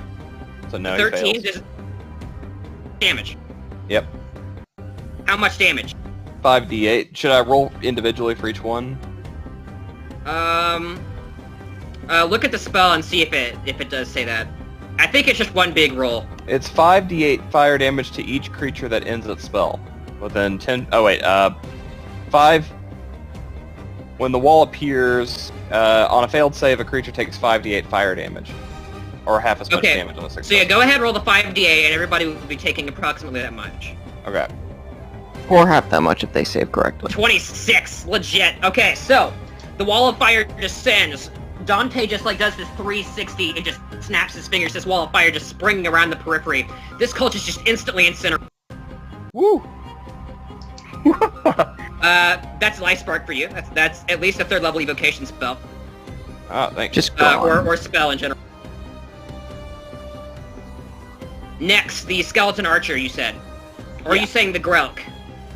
The Grelk, I believe. Yeah, the Grelk is the one inside the wall. Does that pass? Nope, that does not pass. For the record, the DC here is 17. 17? Yeah, let me look at the HP roll.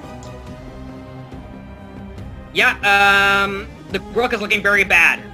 This cascade of fire just falls down on it. It's writhing, tentacles going everywhere.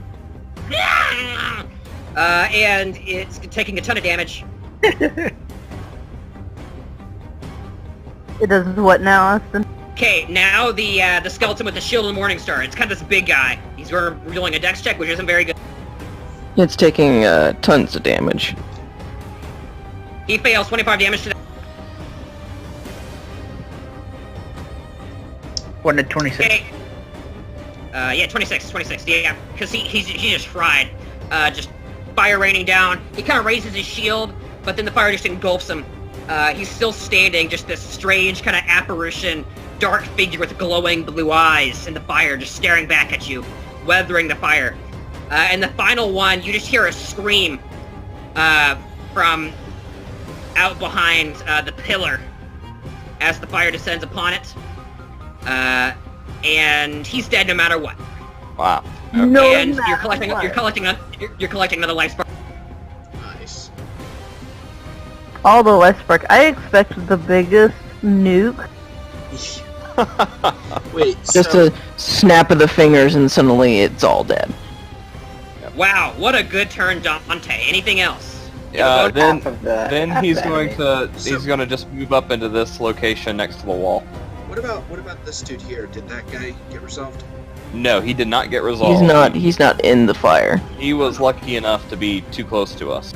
Okay, bonus action, Dante, or no bonus action? Yeah, bonus action will be to, he's gonna hit this guy right here with a, Soul Shatter. Okay, so, yeah. So you kind of reach out this dimensional tether, kind of tethering his life force to yours, this kind of bluish, ethereal light force, and yeah, Yeah, so, okay, yeah, so that will be ending Dante's turn.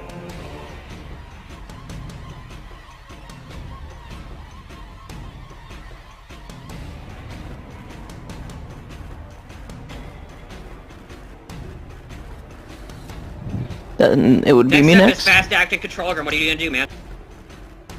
You know, the two guys that took the alert feed are the two at the top of the tier. You said the Grell was looking a bit beat up, right? Yes, actually. Trogrim's actually gonna swiftly, jump around Arthur over here and just run over and just, slam his fist into the front of it. Alright, man. Roll for attack. It kind of snarls as you come up, Yeah, the fire just attack. kind of going after. 10 misses. It kind of deflects with one of its tentacles and dodges to the side. It's swing an elbow up at it, I guess. 23. Yeah, it's roll damage. 5. Okay. Your second punch collides with its beak, and it breaks clean off and flies down the hallway. And it's just bleeding profusely, spewing blood everywhere, and then just collapses in a writhing mass of tentacles. The gorilla... Massive writhing tentacles, what? Dead. It's dead. Okay. That's all that matters. What else, Control? Hold on. Control Room is actually going to take his chance. Slide a bit over here, just within the inside of the wall, and just use his bonus action and hold on.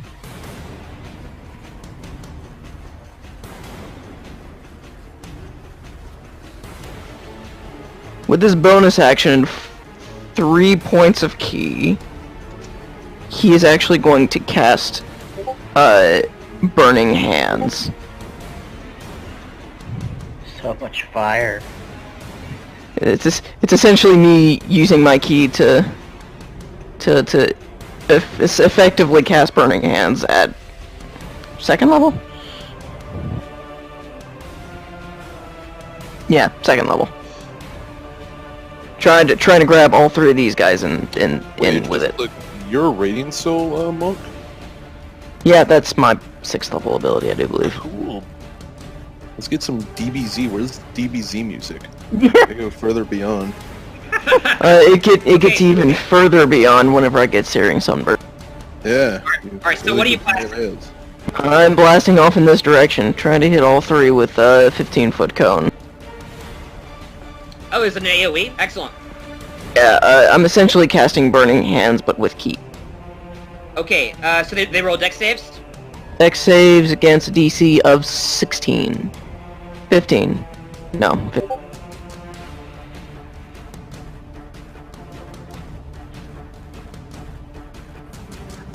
Okay, so the big guy is not going to be saving that, but the other 2 do.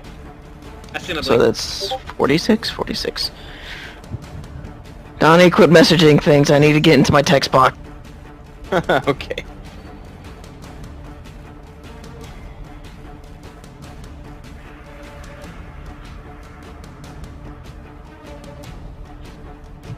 That would be the damage and half for the other 2, I guess.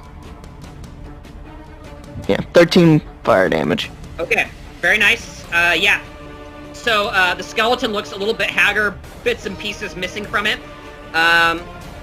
The spellcaster just seems to like kind of hide behind its cloak and dodge most of the damage, and the skeleton takes a lot of burning damage. One second, let me get the HP calculated. Anything else? See, we're running into easy enemies again. It's making me nervous. It's because we're not up against the actual Beholder. But the Beholder's watching us fight. I know this. We haven't gotten to damage yet. See, technically, these aren't easy enemies. It's just that they have low HP, but if we allow them to get their turns, they're going to deal a whole lot of damage to us, probably. So we have to do our very best to take them out early. Okay, Katralgrim, is that it? This one's the spellcaster, right? Or somewhere over here. Can I tell from the counterspell battle? Yeah, the spellcaster over here is the one that counterspelled.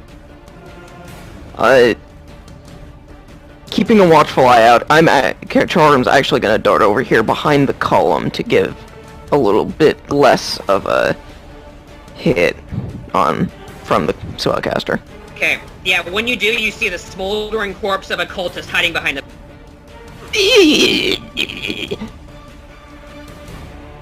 Okay, Katralgrim. That would be the end of my that's turn. your turn, I assume? Yes. Are you absolutely positive that was within your move speed? I have 45. Yeah, 45.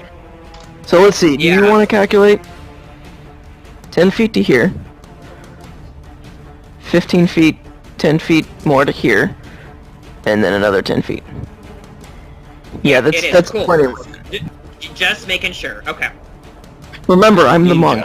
He's a ninja. And at 12th level, I'm gonna have 60 Edgearch, now it's time for the elementals, Edgearch. Right. As they wait for your orders. Alright, these 2 right here are going to move down. if I can drag them. I don't think I can drag them. I want them to move down and into the space of this dude. And just like There we go.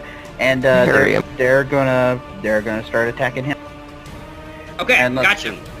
That is going to be slam attacks. Let's see. Excellent. Melee weapon attack +5 to hit, reach 0 feet, 1 target. 1d4 +3 bludgeoning. Okay, so I need to +5 to hit. Okay. So 2d20s +5. Is it fine if I roll them both at the same time? Or should I split them? That's fine, yeah.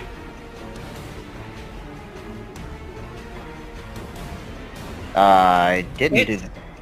Hits, yep. just roll again. Next one. Yeah, okay. Also hits. That's Roll convenient. damage on both. What do you say? Roll damage on both.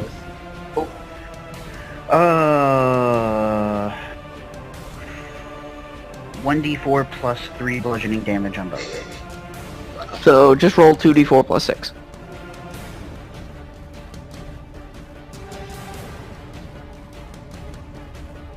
Putting /R in front helps. Oh, there's my rolling. That's the total damage of both. Yes. Apparently. That's You broke That's out. Was that pretty a weak. yes? yeah. Okay. Yeah, so both the elementals kind of get on both sides of it, and then they just collectively, like, smash him into the corner.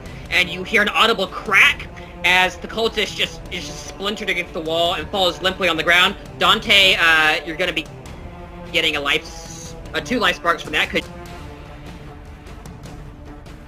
And the elementals kind of retreat a little bit as they stare down at the corpse of the creature they just bludgeoned to death. What about your other 2 elements? Okay, if someone could control them for me, I have trouble with that, and I need to I'll look get something 'em. up real fast. If you could move both of these elementals up, since they're out. Okay, actually, I need to clarify. Dante, your spell sculpting thing that helps them. That's avoid covering fire, the- even That's if they covering move. these two over here. Okay, I want them to move up here into this guy's space, the skeleton in the north, I guess you'd say. They might not have enough speed. How much speed do they have? I looked at it. They do. They have 30. It's exactly enough. Yeah, there you go. They both have just enough movement speed to get there. 30. I checked this Alright. beforehand. I'd like to move them both up there and also do their slam attacks. I'm actually trying to look up the statistics for throwing an enemy because I was hoping. I don't remember the distance, but I was hoping to throw some enemies around because that was why I summoned them. They have a throw? Do they Well, like count as? Do they count as movement speed deprecators if they're within the same square as something else? No, that's not. They are. They would count for the square that they're in because they're technically difficult terrain because they're enemies. That isn't on their unit. You start to say unit card. It's just in general because they're in the square. DM, what do you think about that? Let's talk about Yeah, most characters are difficult terrain. And some characters you Okay. can't move through at all, it depends on the people. It says air. Let's see, the thing on air form. Hang on. I would assume that even though they're an elemental, that they would be supplying a certain amount of force to keep creatures out of them if they don't want them inside them. Oh, And okay. Austin, do you mind giving me control over these 2 in the back so I can move them forward? Unless someone wants to move them anywhere. I can do them. Where do you want them? I wanted them on top of this dude. This guy. They can push 5 feet, so I would probably, Yeah. after they both do their attacks, which I'm going to roll here in a second, and assuming they both hit, then I would like to push him further into the fire. Okay. Now understand that they're not making attacks simultaneously, but this is just to Yeah. make this more efficient. So, Yeah, so one will the- roll, and then it'll get knocked 5 feet, and then if the other one can follow up, great. If not, then I'm afraid it can't. Now, remember we talked about Slam. How it works is that it has to be Right. hit by at least 2 of the elementals in order to push. One by So then 2 of them have to hit. of them do have Oh, to get yeah. more, You're right. It works the same way, it's just you can also move it or pro. I understand. Yeah. Let's roll 2d20.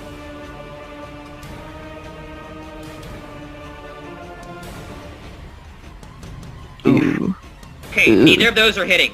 The elements Okay. kind of pass through. The archer kind of crouches and weaves through them as just these large gales of wind just blast down the corridor, stirring up dust and pebbles all along.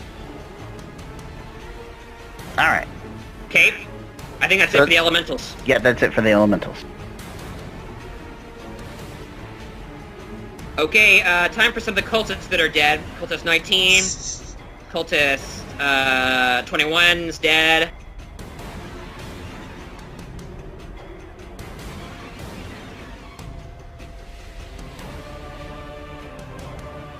Yeah, all the cultists are dead, so it's Draji's turn. Well, except for the one. Goodness. So what all is left? All of this This other guy stuff. and everything over here. I'm just gonna hang back and have my aura protect my backliners. The most people. Well, I mean, it's not just, well, So you're all the way holding over there, that's your fault. or- But yeah, well, I can protect I'm everybody from in here. Dexterity anyway. So I'm just gonna stay, I'm gonna prepare an action to whack anything that goes to me, and I'm just gonna be in a defensive position. Okay, okay. So, just anything that comes adjacent to you, gotta hit it with the invisible sword? Yeah. Sweet, alright. That is noted for feature interaction. Alright, anything else you want to do? Bonus actions, anything like that? No. Sanctuary, Ina. What? Why do you next person? I think it should that be That might be me. it's I rolled either. a 16 as well. Oh, okay. We go flip a coin. No, it's Arthur's turn because he and Roger rolled 16. Oh. And then it's Edgark. Yeah, seeing Draji staying back, I'll just be like, excellent! More from me! As my dude's just going to charge into the three of them, so yeah. Great. And, So, the one in and front- I did sculpt the spell around you, so you will not take damage from that. Alright. And yeah, and I'll swing my short sword at the guy Just this large, to the right of him, so... huge, just this large man flying Dante. through the... Dante will yell, "Hit the man with the book!" Where's the book? This one? Then yes, I hit this one.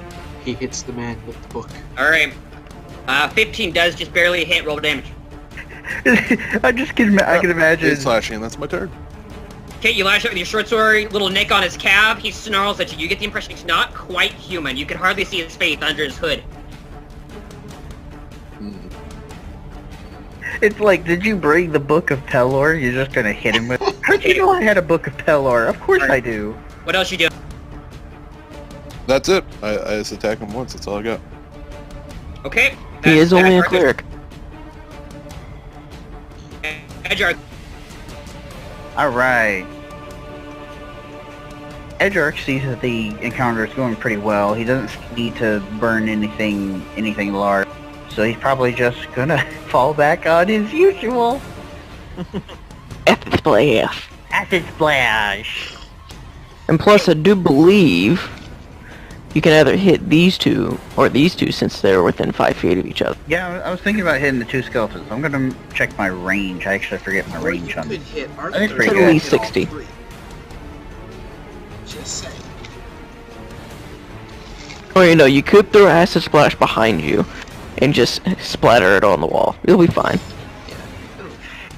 Alright, I am going to cast Acid Splash on these two Skelebros over here. Okay, the two skeletons, alright. And that's a dexterity save. Yeah.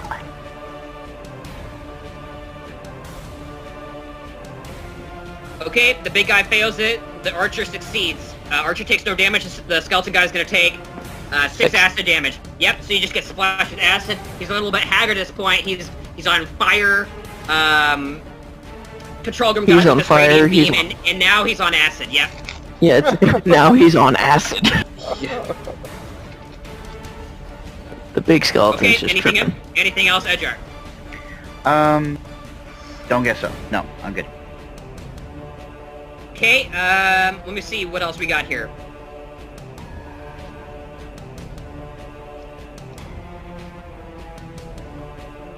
No, I'm sorry. I ready ring of automatic shield. I need to get used to that. Can I do that bonus action? Yes, and what are your parameters? You can specify. It's like a readied action. Does it go off if you get hit at all, or is it if you get hit with a magic missile, or what? Bonus action to ready an automatic shield spell, which activates when you are hit by an attack or targeted by the magic missiles within the round. Okay, cool. Alright, so bonus action. The ring kind of flares with this kind of golden hue. It's ready to intercept blows, but it's not expending any magical energy yet. Yay, okay, now I'm actually done, I promise.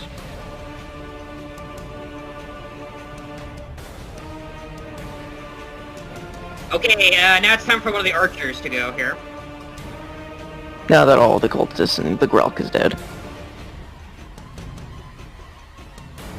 Alright, so, archer on the top.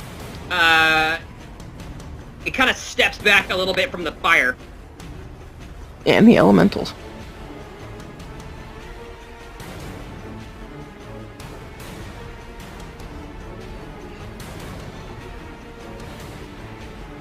And because the elementals are transparent, I won't say they'll be getting any kind of half cover. He readies his crossbow. You see this mechanical whirring as the torsion almost automatically loads the bolt for him. He looks down the side. One of his eyes kind of glows this bright red as he kind of dead eyes, and he's looking for Dante right now. Uh-oh.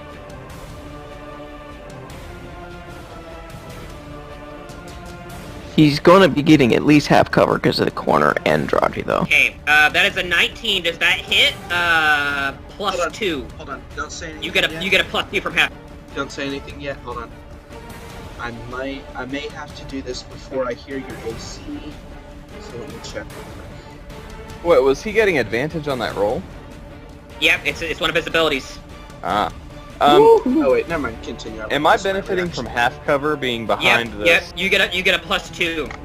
Oh, a plus 2. Okay, hold on. I didn't check what my AC is. That's a 19 to hit, so I don't know if that'll help. Right now I'm using, I don't think it will. AC is 15 plus 2 would be 17, so no, it would hit. But I think... Adamir? You Okay, were Dante, about to say across the something? bowl. I Here, think you hear the... Adamir was saying something. It doesn't matter. I've already Yeah. used my reaction this turn. Okay. Oh, okay. Yeah, you did counter. You have been... Alright, that's Yeah, fine. you have. Words. The bolt lances out across. You hear this mechanical and fires across the room. You're gonna be taking this much damage. Alright. Cover, you can see Ooh! Wow. Oh. 17 Max damage, damage. Dante. That's fine. Yeah, the concentration. The bolt sails through the air elementals around the corner and just stabs Dante in the shoulder. You stagger back from the sheer impact of the bolt.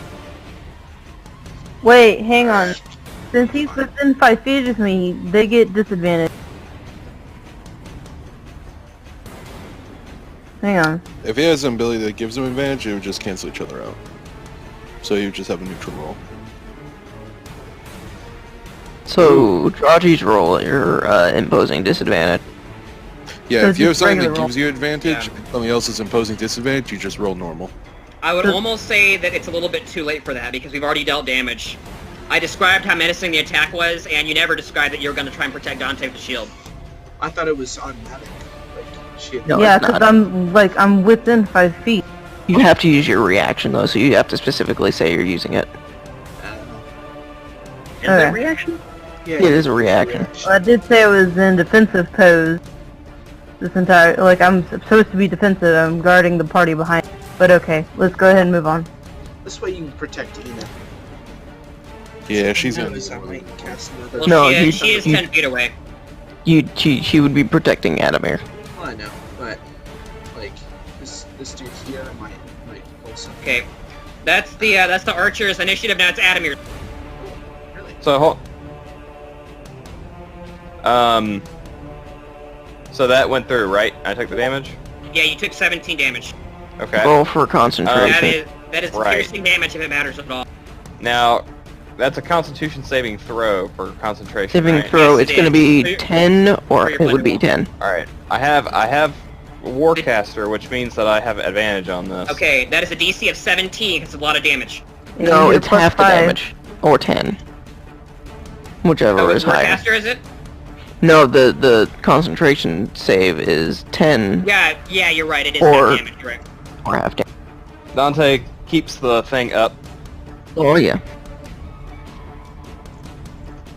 Very Um, nice. Yeah. No, so actually you it's get hit. 26. Oh, nice. Cool. So plenty. Yep. So you get hit.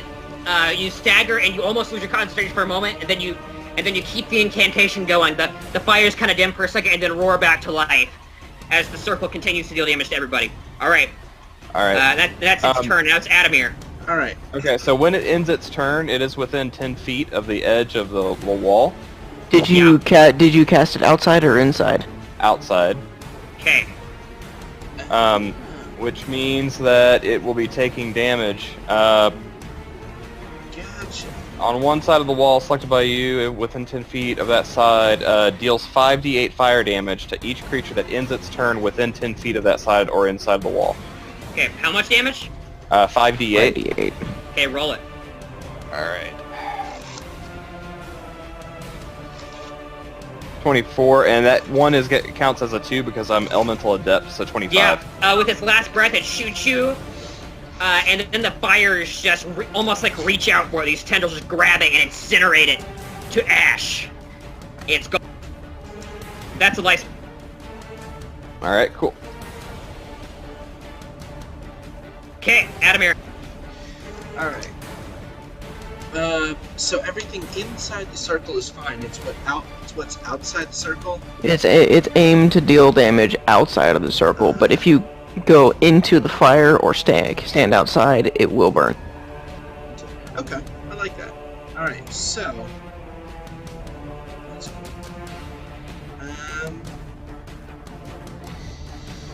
all right, how do I want to do this? All right. Okay. I like it. Okay. So here's what I'm gonna do. I'm gonna cast Misty Step and teleport to right here. Alright. Okay, I would say that is barely visible. Yeah. And if you want, I can move. I can, like, sprint. I can, like, No, that's move okay. here. If that's in range of Misty Step, that's fine. I'm just saying it's barely Okay. visible. Alright, and then everything in 5 feet of me. So this guy is not in. So these two right here take 5 damage because I'm a Summer Eladrin, Misty Step. You just have a thing for hurting allies, don't you? Yeah, I do, unfortunately. It's not a large amount. It's only like what, 4, 5 charisma. Yeah, charisma. So 5. Okay, is that an automatic 5 damage? It is. Okay. Yep, he takes it. More and more fire damage on this thing. It's just smoldering. Its eyes burning husks at this point. It's just barely hanging on. Okay. And then I am going to cast Thunder Wave at first level. Oh my goodness. Okay, Just and around. Arthur, you did take 5 damage, right? And my aim is to like try and push this dude out. So if I don't kill him, You take do know it damage. says each creature of your choice, so you don't have to hit Oh, him. nice. Of Yeah. your choice. Oh, okay, Oh, wow. yeah. Don't take the 5. Yep. So He chooses Arthur anyway. Yep. So Adamir kind of passed through existence. This kind of misty apparition that's kind of reddish, golden color, and then he appears on the other side with this burst of flame kind of radiating out of him. Yeah. All right, so I'm gonna cast Thunder Wave because this guy might get shoved out, but these 3 guys, regardless, are gonna take Thunder Wave damage. But it is just first level. And you're gonna be hitting Adamir.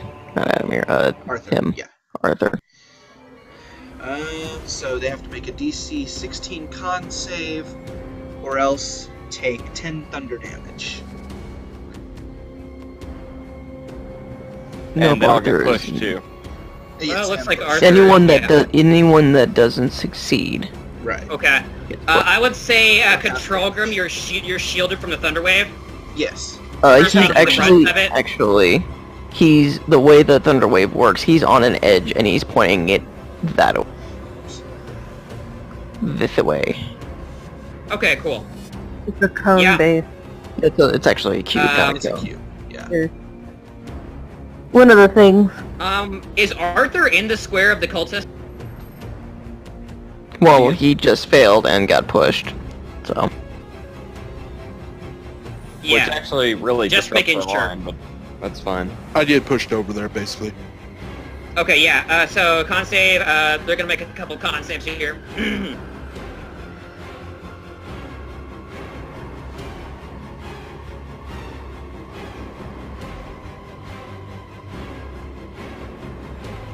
Okay, does I know 22 probably fits, but does 14? It does not. 16 is the DC. Okay, roll damage. 10 damage. It's already there.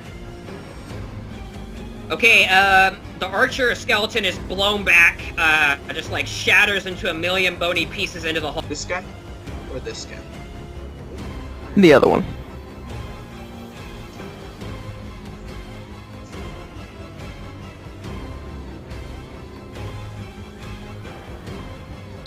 So who saved? The mage. The large, the mage did not save. The mage is actually dying as well. Okay. Arthur kind of collides with the mage, and then the mage just gets blown into the wall. You used me you as just a see this. projectile. There you go. You just see this bloody stain behind the mage's head as it slumps against the wall. Part of the wall like cracked from the sheer force of the thunder wave. Yeah, both of those guys are dead. What about this dude? But the guy with the shield is still hanging on, just barely. Takes half damage on a save, so... Right. Wow. Okay. Goodness! That skeleton with the Morning Star is pretty scary. I'd step away if I were you. It is- Well, no, it is don't, because that very- opens opportunity. It is a big skeleton, so it's a bit sturdier than the rest. Wonder what Okay, it was the skeleton of. Adamir, is that your turn?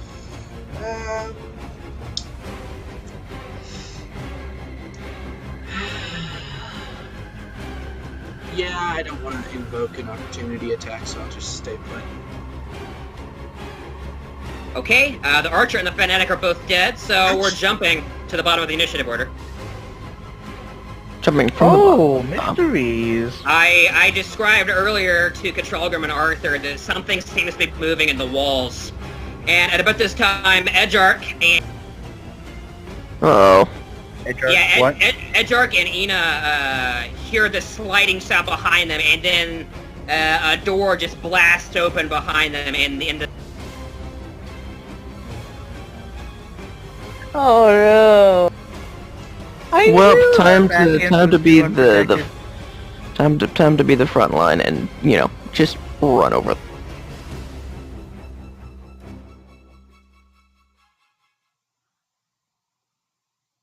Secret. and from within you see a massive creature, much similar to the one you guys fought in the alleyway, run out.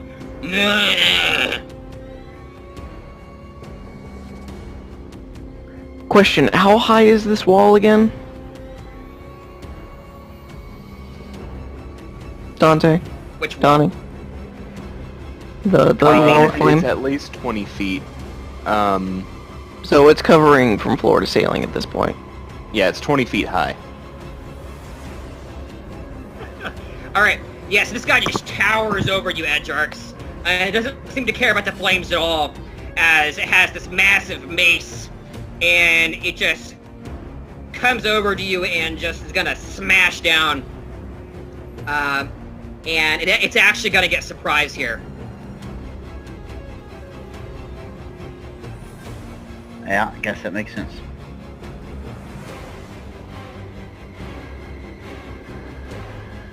Lucky Didn't Edgar. really help me. Yes, That is it probably doesn't the matter. best set of rolls Nick has ever got.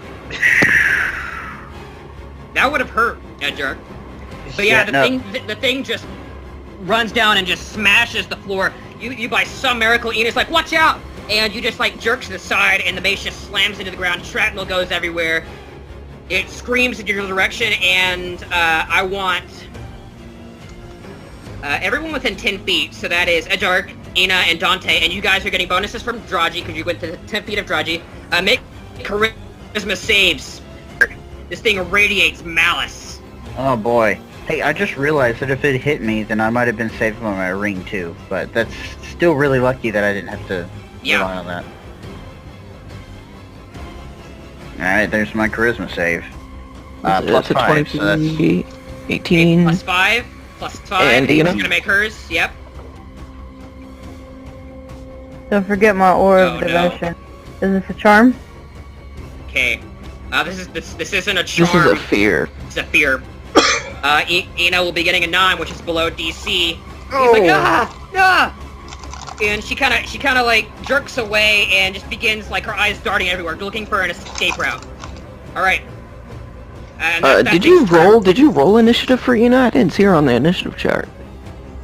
She's generally 1, which is just below this guy. Is that the end of its turn? That's the end of its turn. Yes. Yeah, alright, 5d8. That's damage. 5d8. Roll it. That is right. It's 5d8, not 8d5. I'm thinking crazy. It's 5d8. Okay. I don't think they would. 29 put a damage. D5. Woo! I'm not sure. The flames lash out viciously, almost in retaliation for having gotten to Edric, and Ina just smokes the thing, just kind of retreats behind this massive shield. It's taken a lot of damage, but it is far, far from dead. Alright, is Ina's turn.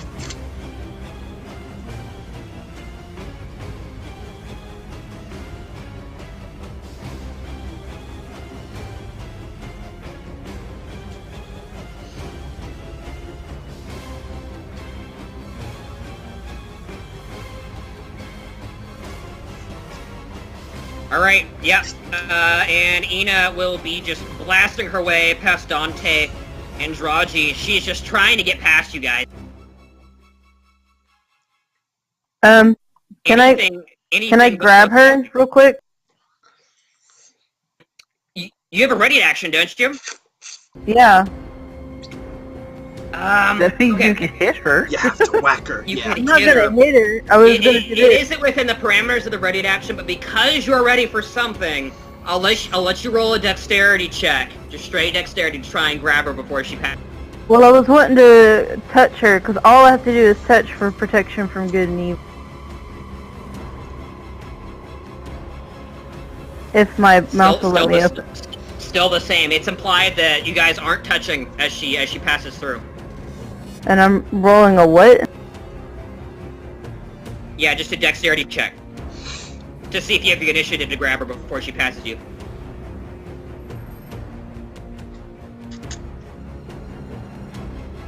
Nice! Boom! Yeah, so Ina's just passing through, it's like, no! And you grab her shoulder, and what is the feature of your spell? Protection from good and evil. Okay, can you list it real quick, just so I make sure it's within It's parameters? there. It's already in It's there. already. Yeah. Oh, didn't see it, excuse me. Oh no. Do you have any holy water left? I believe Holy she water? used it all. No, I Holy don't. water Alright, or powdered silver, and or actually you can you don't have Okay. the thing where you can with- use a holy symbol instead. With the crit 20 dex, you stop her. The effect hasn't been removed, but she is stopped, and she's gonna get advantage on her next save against it. Which she will be making right now, actually. Actually, no, you have a spellcasting focus, right? I do, that's my shield. Okay, you're good. I was just really concerned for a moment. You might hate me for this, but because the spell consumes it, does that mean you can't use it? It's actually not quite good enough. No, the save is better, Yeah, she succeeds. Draji coming in clutch with the protection aura. I don't Yeah, think Austin's so- listening. So she snaps out of it. Austin, listen to the What? crowd for a second. So, protection would one of the components is holy water or powdered silver and iron, which the spell consumes. So does that mean she can't use it with the spell? No, it does not. It does not have a numerical money value next to it, so she does not have to use those. Okay, gotcha. Yeah. So similarly, she takes out some kind of implement like an orb or something and waves it around and is able to cast a spell. Well, it's It's her her shield, so she's just waving her shield around. Oh, cool. Yeah. All right. Okay. Good stuff. Yeah, she doesn't save, but you've kept her in place for now. Remember, she's also within range of her protection of our protection, so get +5. Yeah. So it's actually a total of 18. Yeah. Because you keep putting Well, +3. It's a 13 plus 5, which is an 18. Yeah, you're right. She does succeed. For some reason, I thought it was disadvantage for a second, but yeah. She succeeds. She snaps out of you. You kind of put her hand on her shoulder. She kind of looks over you with a startled look. She says, "What happened?" And that's her turn. And she's gonna take the dodge action because she actually can, since she's not frightened. Okay, and then behind the big guy rolls out another cultist. Because secret! Yeah! And he takes out a scimitar and is just gonna try and stab Dante. Stabby. Well, it entered the If he's the trying ring, to hit so it him, gets I fired oppose first. disadvantage. When it enters the wall, if it enters the actual mass of the wall, it immediately takes damage. Okay, roll damage on that. Charger, you can't use that now because of the fact that you just used your reaction. Oh yeah, you're right. I did. 24. Okay, and it takes half of that? Yeah, so it just lunges at you? No, it takes all of it. Unless it saves. Oh yeah, it needs to save. You're right. I don't think Is it unconditional? If it enters the wall? If it willingly enters the wall, it is unconditional. Oh yeah. Yeah, so he's like, yeah, and then like he hits the wall, just like this fanatic look in his eyes, and he just like stares at you with this bloodlust in his eyes as his body is just consumed. It turns into a charred skeleton and it gets blown backwards by the wall. Woo! Wow. Life spark for you, Dante. Well, that happened. That was. It's kind of like the flame wall in Grindelwald world. After all of this is over, and Ina's Raven Queen, and we're all successful adventurers, we need to have a moment of silence for this guy. Yeah, okay, initiative starts over, that's it.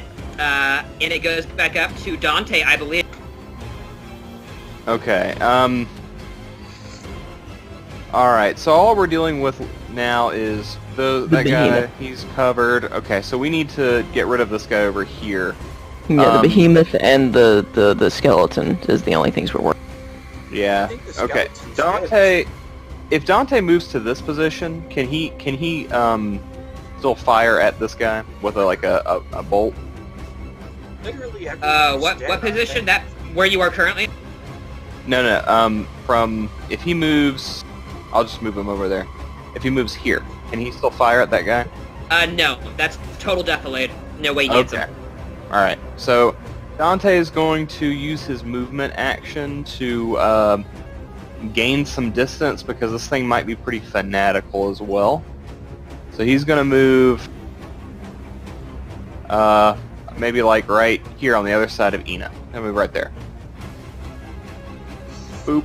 And then he is just going to make a firebolt attack at this guy. But before he does that, he's going to use the bonus action to make him soul shattered. Man, Donnie, you're just getting a lot of life sparks tonight, aren't you? Yeah, Dante is. I hope Dante has the chance to use. It's not dead. It's actually soul shattered. It's not dead. It's just soul shattered, Right, and then which is essentially dead. Soul shattered. I make a spell attack, and right now I don't have that in this, so I just use my bonus, which is a +9. 24. 24 is going to be hitting. Roll damage. Okay. And I don't think that at this level I yet add my proficiency bonus to my damage rolls. I don't think that I do. No, I don't. Okay. But my staff gives me +1. So 13 damage. And that'll be the end of Dante's turn. Nice, yeah. He just takes the firebolt on his shield. It's kind of weathering away. It is wooden that appears to be really weathered wood, so it's really resistant to the fire. But yeah, he's taking damage. It's generally getting whittled down. Alright.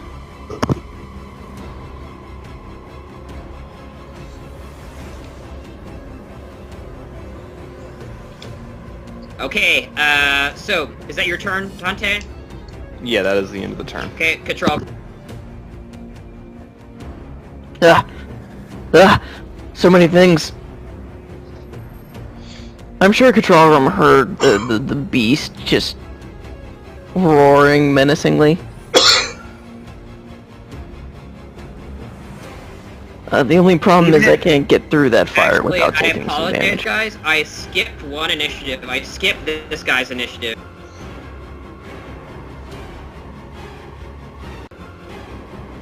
That is true. He's not important. So, I'm gonna interject right before Control Room goes, because I have a feeling Control Room is probably gonna kill this guy. Kill what guy? No. I see that he's taken care of. So, he lashes out. He's just gonna target you, Adamir. He's gonna lash out with his Morning Star, and he's going to be trying to deal some damage.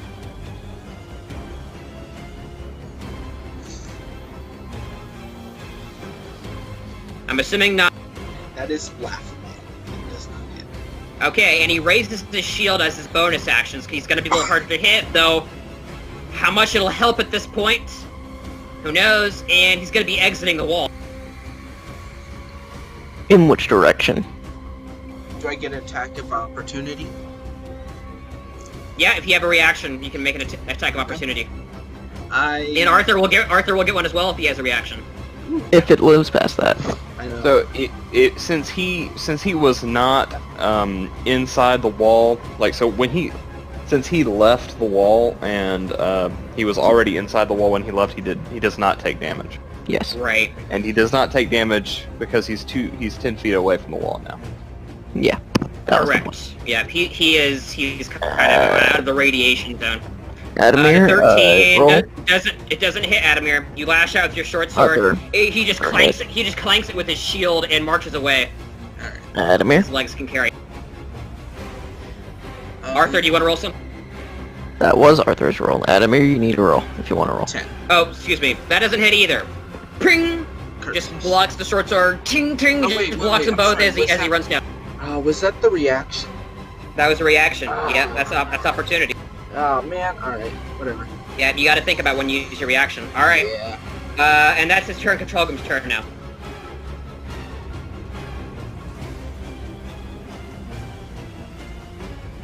Alrighty, so I'm definitely not getting my evasion feature if I run through the wall. No, and you're not being protected by Dante. Nope. Yeah, please do not take 5d8 fire damage. So, yeah. I'm sure I could tank 5d8 fire damage. But you don't have to. I don't have to, but I could. The space that I'm standing in is safe, but I assume the space directly north of me is not, correct? From the fire. You're protected from the fire. You are completely protected, yeah. But then if Katralgrim tries to enter my space, we'll have Disadvantage. standing in the same space. I'm problem. standing. And the fact that I think that space is engulfed in fire, so I would get fire damage. Well, if you want to do something else briefly with your turn, but reserve your actions, I can switch places with you on my turn.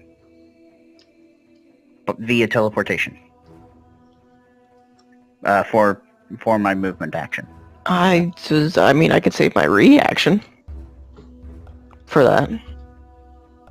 I don't need to save my bonus. Ready your action to punch this dude in the face. Punch him in the face no. when I get close. That's still a Nick, bad idea, because that's fire. Nick, your space is inhabited by the wall of fire. If you switched places with Me, I'd be in fire. you would be he would Am be I inside of protected? fire. I thought I wasn't You're protected. protected. Oh, okay. You are protected, I'm not. Never mind. You are protected, not your space. Gotcha. Yeah, I see.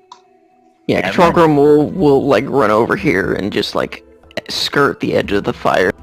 Yeah, I feel and like this is the scene where, in Star Wars Episode 1, where Obi-Wan and Kenobi and Darth Maul are just like kind of standing on either side of that like laser screen. Yeah. Yeah, it's a force field. It's a Laser fire screen. field. That's basically what it is. Yeah, it is. Yeah. Don't Except play it does semantics Energy here. shield. Fire is an energy. I'll accept that. All right, what are we doing here? I'm sliding all the way over here, and I'm gonna fling 2 Hadoukens at. Okay, you're using your ranged attacks? Yeah. 20. Okay. And also, controller, I hope you're keeping track of what you've been hitting, because I'm not. Does using key abilities count for hitting? No, you actually have to hit it. Alright, then so far I've only hit So- this guy. Yeah, you've hit the aberration, yeah. Does Alright, the hitting... first one hits. Does hitting with this thing count as a hit? Or does it still not count because he's on my wrists and whatnot? The Fire Fist? Yeah. The Fire Fist doesn't count, you have to actually hit it with... Thought so. Yeah, all I've actually hit is this thing so far. Right, okay. Makes sense. Okay. That's 4 radiant damage. Okay, yeah, you just blast out a bit of radiant, just and he is undead, so he's going to be taking Double damage. 1.5, so that's 6 damage. Or is double? 1.5. I think it is. Yeah, you're right, it is double. So 8 damage for that. Very nice. Just gets coated in this light. Just like, no! He just kind of retreats behind his shield. Alright, what else you doing?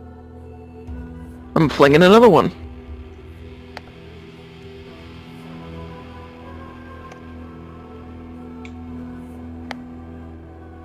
Another one? Yeah, that hits. For 12 Another radiant double. damage this Yep. time. Just these blasts of light just flying over your head, Edgearch. And just smoking this thing, and it really doesn't seem to have much resilience when it comes to radiant damage, just smoking. It does look like it's hurting quite a bit. It's not dead yet.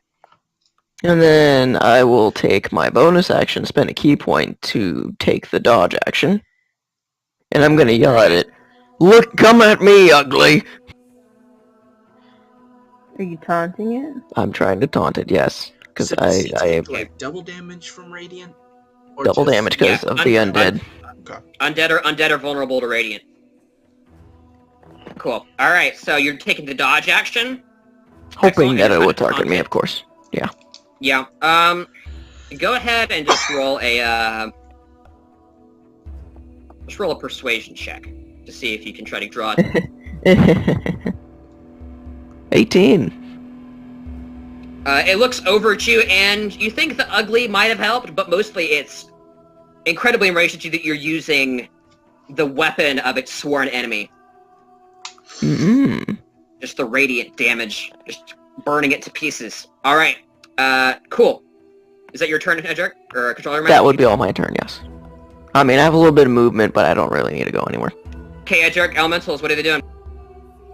Alright, let's see, 5, 10, 15, 20, 25, yep, okay, I elementals. wouldn't suggest and with move these into two, the- because those two aren't in protected. the north elementals are moving into this dude's space, because they can.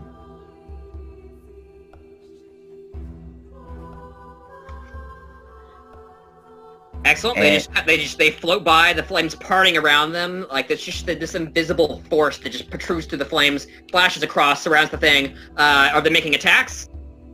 5, 10, 15, 20. Okay, just as a side note, I'm going to go ahead and reposition these dudes here around Ina, and yes, those guys will be making attacks. Nice job. So slash R.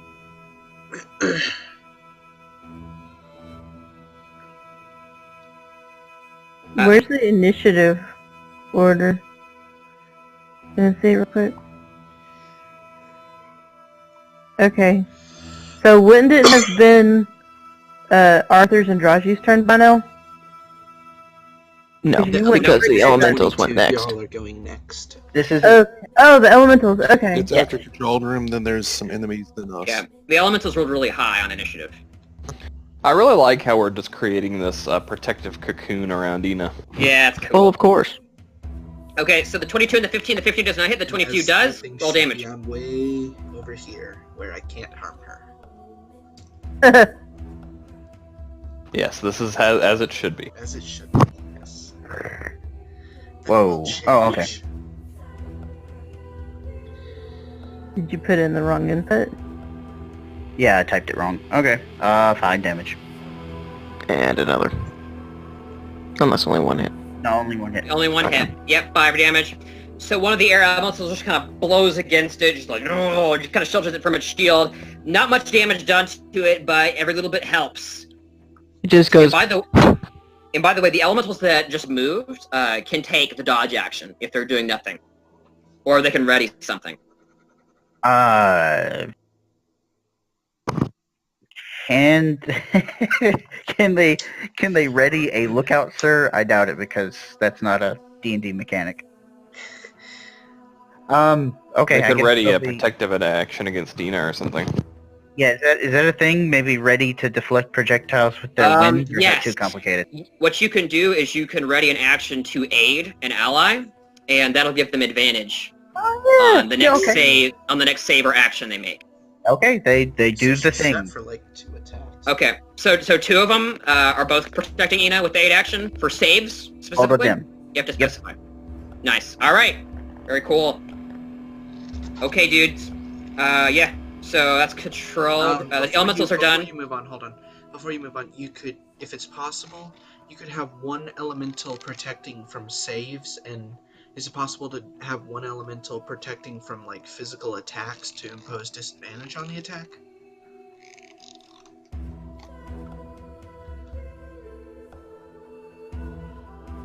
Does that make sense? Yeah. It's 2 separate aids, so they can choose to do one or the other. But I think Edric specified that he wanted them both to be.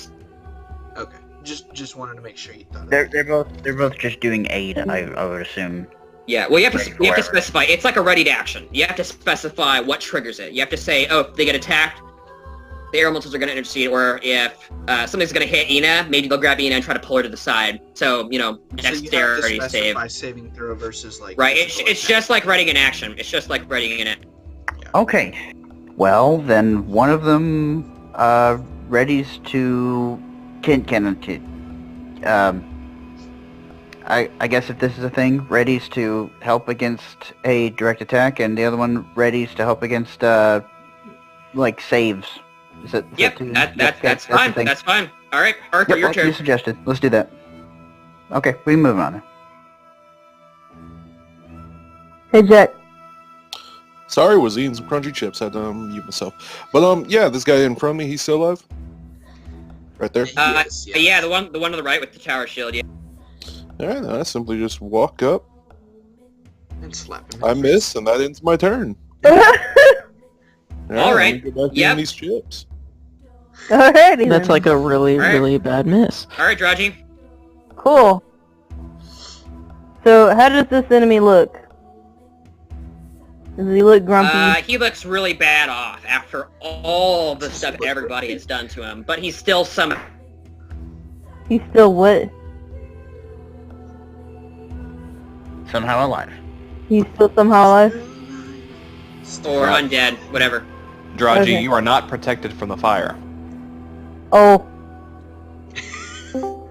Otherwise, I would have used teleportation to trade places with you. That could have been Or I would bad. have, or I would have done that.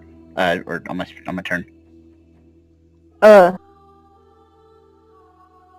Hmm.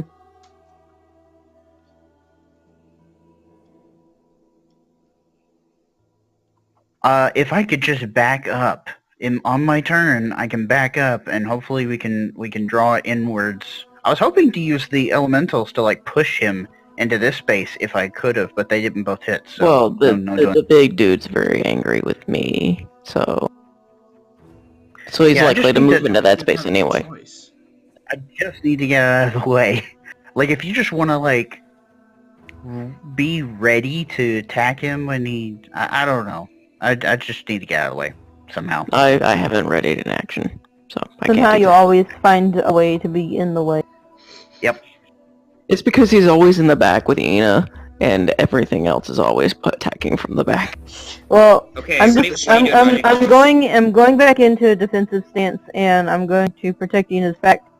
And if Ejark is able to pull in the enemy, I'll defend him from that too. Gotcha. Okay. So you're preparing an action to aid, like a disadvantage on an attack. Well, this is I'm gonna prepare my reaction to either to use my shield if anything attacks any of my allies. So I know you have your shield protection, but you can spend your main action if you're not doing anything with it to prepare the aid action, which is like almost like an extra reaction for you. But so you can do both. So he's already going to have disadvantage imposed on the attack, so you may as well ready to aid Ina, or to attack when the dude... No, the dodge action is only affecting me. Right, that's what I'm saying, sorry. She's trying to make sure that Edgearch survives. Well, if the enemy comes in close, I ready an attack to whack it. Okay, cool. So you're waiting for somebody to come close so you can hit them. Excellent. You're ready to action. A move.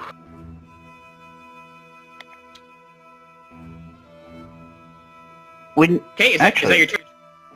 Yes. Can you move?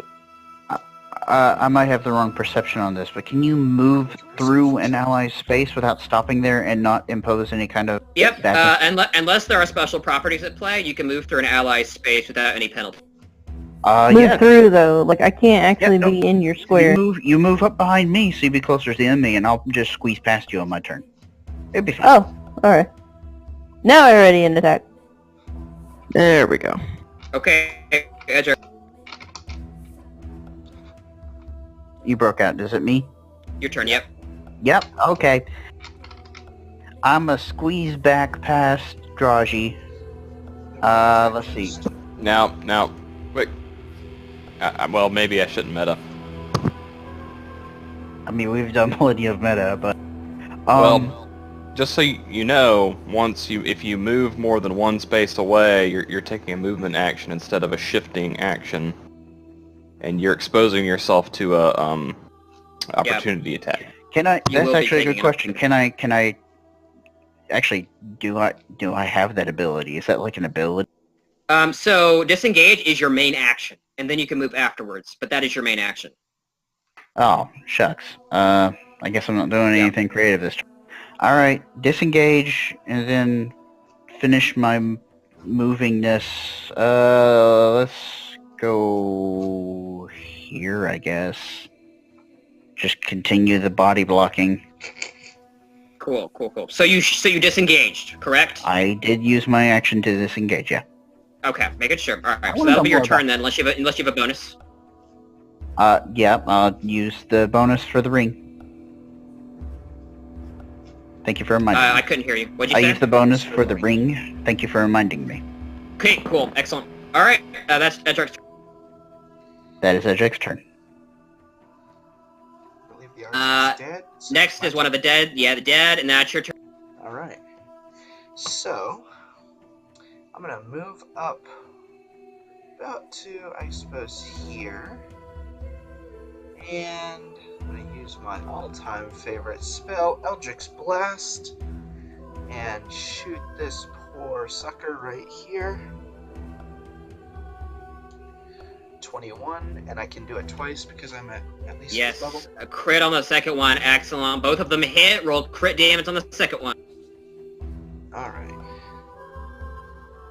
So 17 damage total. Yeah, so, with some strange kind of eldritch chants from the other side of the room, Adamir is just, says a couple things, and then boom, just this kind of chromatic energy source just flies across the room, collides with the thing, almost dead, and then the second one collides and it just shatters it into a million pieces, bones that going everywhere, and it all just kind of lapses onto the ground in this ball of just almost incinerated carnage, and you can see its hands still like kind of tensing and relaxing on its giant mace on the floor, and then it slowly, finally loses all life and it falls in motion. Alright, so... Okay, now the only thing left is on this side. Can you do anything else, Adamir? Yeah, I'm gonna inspire Draji. Wait. To clarify, Adamir, were you shooting the big guy on the left or the right? This dude. Okay, well the same thing happens, but it's much more tame. Okay. Gotcha. Just falls to pieces. It's fine. Yeah. Okay, so this guy looks quite weak. Just killed the big. This guy looks weak. Yeah, I would actually, Just save your inspiration die. you declare both of the attacks on that creature, so, I'm just gonna leave it as it is, but... Well, I'm saying he just looks beat up. Your first attack killed it, and the second one just blew it to pieces. Oh. You were making sure it was dead. Okay, yeah. Double tapping. Okay. Yeah, I was I'm about to just say saying, double tap. I turn around Okay. and look in this direction. This guy looks like he's being beat up, like he looks like he's at the end of his rope. Yeah, Okay, on the far side of the room. gotcha. I'm gonna inspire Draji and say, he's weak, finish him off! So So you corny. get a... Yeah, well, sorry. I'm just kidding. Oh, I'm well. picking on you. Oh well. Inspiration! Yeah, so take Yeah! a D10 inspiration for the next 10 minutes. Is it D10? Alright. It's not a D10, I've been listening to It's a D8 currently. D8, You get D10 later. Yeah. And that ends my turn. Okay, yeah, you get the inspiration. Alright, Is it for Adamir's turn is damage over. or attack? Actually, I am gonna just use the rest of my movement because why not? Whoops. So that was... Okay, yep. So I'll just kind of move up in guard position with Ina as well, just because I see everyone else doing it. I'm Okay, just dude. flying fists of fury Sure, trying to no get over reason. to the big guy. Alright, the big creature on the far left's turn has come once again. It kind of lumbers up, it just like kind of retracts its shield very slightly. All the punishment you guys have dealt out to it over the last round, just almost dead, but you see this grim kind of undead evil resolve in its eyes. And it's going to be just marching through the wall here. And it dies. Rolling 5. Oh wait, you didn't roll it right. There you go. 5 It just goes, "Roar!" and just stomps through the fire, just holding the shield up, and the damage you're dealing to it should be killing it. You can see it fraying at the seams, it's incinerating, and it's going to be rolling a Constitution save right now. to stay together. Right now. Oh, Give it a +5 because it's within 10. I'm just kidding. You're allies with this I thing? just said I'm kidding. Okay, and it gets to within like a foot of you, Draji. It's about to bring its mace down on your shield, and you're getting ready to defend, and then it just collapses. Yeah. Falls to pieces. falls into burning, bloody pieces. Beautiful. Yes. Any more secrets? Secrets? Any more Where's the secrets? back over there? This thing, it's kind of unnerving to some of you. This thing almost just denied death through sheer will. Alright, and that is encounter time, everybody. Nice. Alright, Dante is going to leave the wall up just for a little while longer as he kind of glances around looking for enemies, and then he's just gonna kind of collapse to the floor like he's just gonna kind of sit down, but not like in a collapsing kind of way, I wanna and look for the- end the spell. I want to look for the person. I want to like kind of be turning around. Who looks like they would be the best looting material? Really, man? Before that, Edgark knows where he's going. Edgark, after looking around to make sure everything is generally okay, is going to beeline straight for this guy. I want to go to one of the mages. I guess since I'm over here. Petrogrum is gonna wait for the wall to fall, and then he's gonna head over here. Ooh, I like You guys are all looting. Because he knew. Yep. He knew there were eyes. Alright. Yeah, same. My dude just lights up his lightsaber practically as he swafts it around like boom boom making noises. And he says, "Where are you, beasts? Come and face me. I saw you see me see you with your big eye. Come and face me." Was So yeah, this, he just steps forward. was this a mage? And he looks or around was you that and tells just you a the fight isn't cultist? over. Cultist, rather. Okay, Wasn't you're there looting. light already in this room? No light. All the light was produced by you. Cool. So- I'm effectively blind. Wonderful. Hey, Dante. So, Yeah. Raji's gonna come up to you, and instead of using lay on hands, she's gonna use healing hands, which is her racial ability. And you're gonna get 9 hit points back. Oh, thank you. Dante doesn't say that, but he would grunt in appreciation. We have another grunter. He grunts. So Caleb, He doesn't Okay. grunt as heartily as. So Dr. both of Donnie's characters grunt. That's great. yeah. So Love it. Caleb, I would just like to go on record as saying, did you see how many times I hit with E-Blast there? Or more importantly, did you see how many times I missed with E-Blast? I would just. And like did to you go see on how record. when everyone else started looking for the bad guys and started healing each other, you went straight for the loot? Well, I don't have any healing Oh. spells. There's nothing I can do until we take a short rest. You don't have healing word or anything? Nope. Man, you suck as a okay. bard. So everybody gets to kind of take a breath. All right. Is Most this of how- you kind of spread out through the cavern. Adamir looting the corpse. You find almost nothing, Adamir. You see the not even scimitar understood? Cultist was wielding, and some very basic kind of cloth armor. Shorgrim will have moved upwards over here and started letting his eyes adjust to the dark. And at this point, Dante's wall of fire comes down, right? Right. You're all kind of able to examine the chamber a little bit more.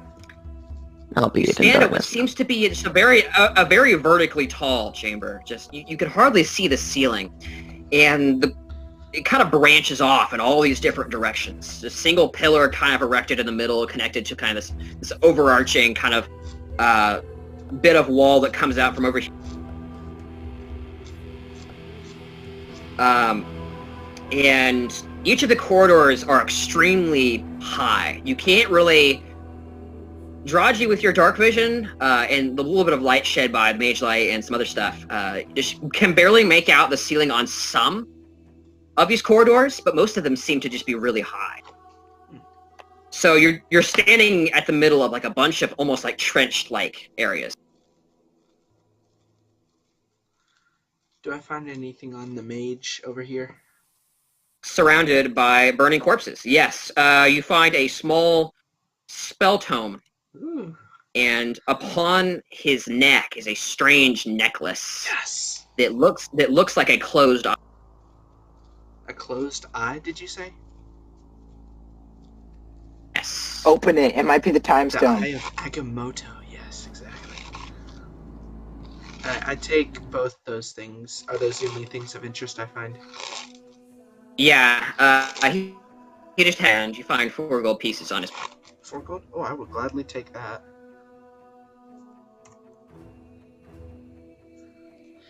So, just what? So do I have to spend a short rest examining these things? For the book, bards don't use spell tomes. No. But you could still maybe sell it for something. Okay. And Or for give the it to Dante if he wants to use it. for the amulet, you're not sure if it's magical or not. But yeah, you would need to either cast Identify or Arcana check or something to get some idea of what it does. Come on down. But considering Eddie's considering Identify the Emporium. considering the Go ahead. context of the necklace, it's probably mildly important. Okay. Edric, as you make your way towards the corpse of the dead crossbowman, you kind of see like the very faint glow of energy still in its eyes, but it's actively fading. A budding I will necromancer attempt- we see. I will attempt to pry its weapon from its cold, dead, bony fingers. Confirm the kill. Yeah. Well, first I'm gonna kick its head a little bit to make sure it doesn't react. It doesn't react. Then I will try to pry its weapon from its cold, dead, bony fingers. Yeah, so you actually do have to pry it a little bit. It's like holding on to it with like a stony grip, but after a few seconds and a couple more kicks for good measure, you manage to wrench the crossbow from its... Alright, does this crossbow look mechanically interesting? As I got the impression. It does. It has an interesting lever action on the side that you think is designed to streamline loading, so you can fire more than once in a single... It's a chickadee! Awesome. Something All to right. take back to your friend Telkar, isn't it? I get it. Exactly. I'm gonna pick this thing up and I'm gonna be like, Telkar will love this. Oh, So- see, so- they're bonding. So it is a crossbow without the loading property. It's its special ability. Ooh, that's awesome. Oh wow. I'm going to add that to my loots list. Dante at some That point was will, legit, man. Dante will get up at some point and kind of walk over to this this big guy laying on the ground. What does that Yeah. shield look like? It's massive, mostly wooden with various iron and metal bandings kind of strapped to it and kind of welded to it. It's kind of haphazard looking, but it's so massive and unwieldy that it's just extremely protective. But it's so impractical for anybody else to wield it. Dante will just grunt and just kind of, well, not grunt. He probably would just go like, and just kind of walk off. I would like to just kind of slowly make my rounds, just not trying to like get in front of people and like push them out of the way, but like if I see something someone else is not seemingly interested in, I want to investigate all the corpses, see if there's any loose change or anything. Okay. So Oh. are you guys are taking the time to look at every corpse and just hang out kind of in the Well, middle here? Dante would Programs. prefer not to go through and painstakingly do it quickly. search through every single. Dante would suggest that we keep moving. I'll take Hang- my hang- 1 point in aberration, by the way. DM. Austin. Yeah. So, I want to actually chop off a piece of this knoll, so as to Yeah. You want take to chop? something that would make it known that it is a knoll, so that I can take it to the council members. I know. Well, it's not Bro, whatever this thing is. Okay. Yeah. So you chop off a tentacle, pretty easy with your invisible longsword. It would be a lot more difficult if it was a visible longsword. Yeah, and you hack it, and just like kind of put the barbed end of the tentacle in your satchel. Targram's checking out this hallway, by the way. Gotcha. Which hallway control? This one he's already in. The one that the guys came out of. I can't see anything because of Adamir's stupid ruler. Thank you. Sorry. Okay, where are you, Pink? Oh, the secret place. Over here. Over the secret. Oh, gotcha. Yeah. Unless the door closed itself Yeah. afterwards. No. The door is still ajar. When you enter, you don't have a lot of light. You don't have an active light source, so it's difficult to tell. But you do think it kind of, the corridor winds around. You can see a bit of light coming off like from the right hand side of the corridor up there around the corner. So you think it wraps around. So it's literally just a hallway from here to there. Is what I found Yeah, out. exactly. Well, that was What effect? uneventful. Do what? Well, that was There's uneventful. a small child sleeping in the corner, listening to D&D. I coup de grace the child. Yes. Okay, guys, what are we doing here?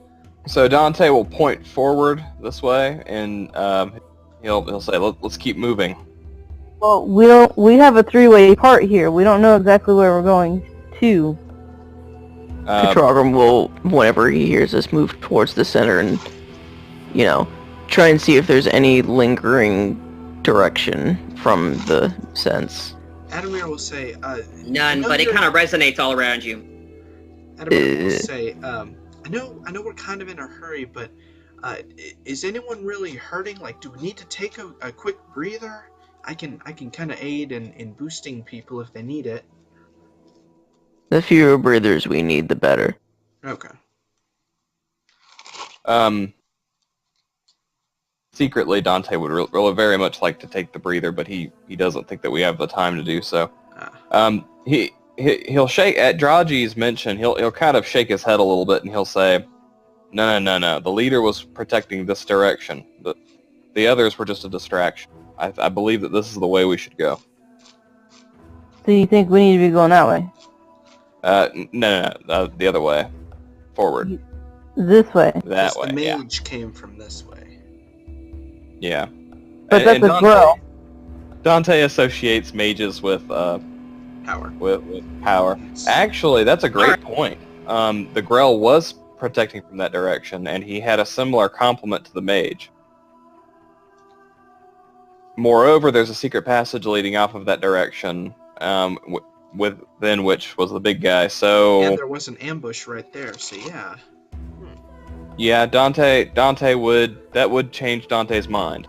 Okay, yeah. You're right, Raji. He'll say, and But he'll there say is the this fact way. that there are two spellcasters who are coming from the quote-unquote south direction, and one of them was remaining hidden until he was burned by your Those wall. weren't spellcasters, those were cultists. They just had knives. Oh, okay. When I hear cultists, I think of magic people, but yeah, you're right. My bad. Dante was thinking too much in terms of human qualities, and realized that this is definitely the most likely the more Reasonable. hierarchical, the ranking member. Also, Really? protection ahead. from evil and good is still on Ina. It's a 10-minute concentration. Excellent. So you're concentrating on protection. Very good. hmm You may have to remind me, but I'll try to do it just. I'll probably ask Ina to stay directly behind me from now.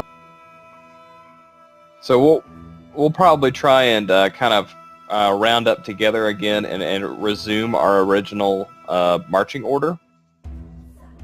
Okay, what direction are you going? We're going to the north. This one. We are Okay, going yeah. in- Well, everybody line up. Figure out what direction you're going. Control room will turn to Dante after he moves over here and says, in light of recent events, it would be best if we had someone of a heavy hitting in the back. Protect the flank.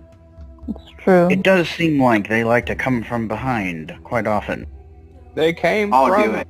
behind. I knew I'd get you to say that. Well, how about this? I'll trade with Adamir. Okay. That sounds like a plan. But Control Grim, why Control don't room we is switch? obviously taking the front. Right. Let's put Adamir next to Dante, and then So you can watch him. right, and Just to then keep an eye on him. Yeah, Yeah, while we're- we're in this arrangement, Edric will just kind of lean over Adamir's shoulder and he'll say, "You just have a propensity for hitting allies, don't you?" Adamir's just gonna kind of shrug sheepishly and just be like, I do what I think is best in the moment. I was taught that sometimes the best thing to do is a little bit painful. I figured. What you think is the best in the moment is wrong. I'm telling you that right now. Okay. I just figured the quickest way would avoid more hurt in the future. Quickest way, we had it under control. Okay. You're some bard. We're all lethal soldiers. Trust me, we know what we're doing. Lethal Alright. soldiers. Ina's like, yeah. Wait, Her eyes dart because she's not a very good soldier. Yeah. She kind of looks at Arthur nervously, like, you haven't noticed me yet. All right. I would like, as we're marching, does she still look shaken from her No. You don't know my life. No. No, I'll pull you up here if I have to. No, I wouldn't say so because Draji's magic, or intrinsic kind of divine power, has kind of ended that for her. But Okay. Is she? you know, she is a little bit out of breath, maybe, because combat tends to do that to everybody. Just Right. kind of nerve-wracking. But I mean, like, does she look like depressed or just Nah. disheartened? Okay. well, She- she's a winter used to lacquer. this Of by course now. she's gonna look depressed. She's yeah, she looks about as downtrodden as usual, though she does have a kind of nervous air about her. Kind of glancing around. All this talk about eyes and beholders has got her spooked. Okay.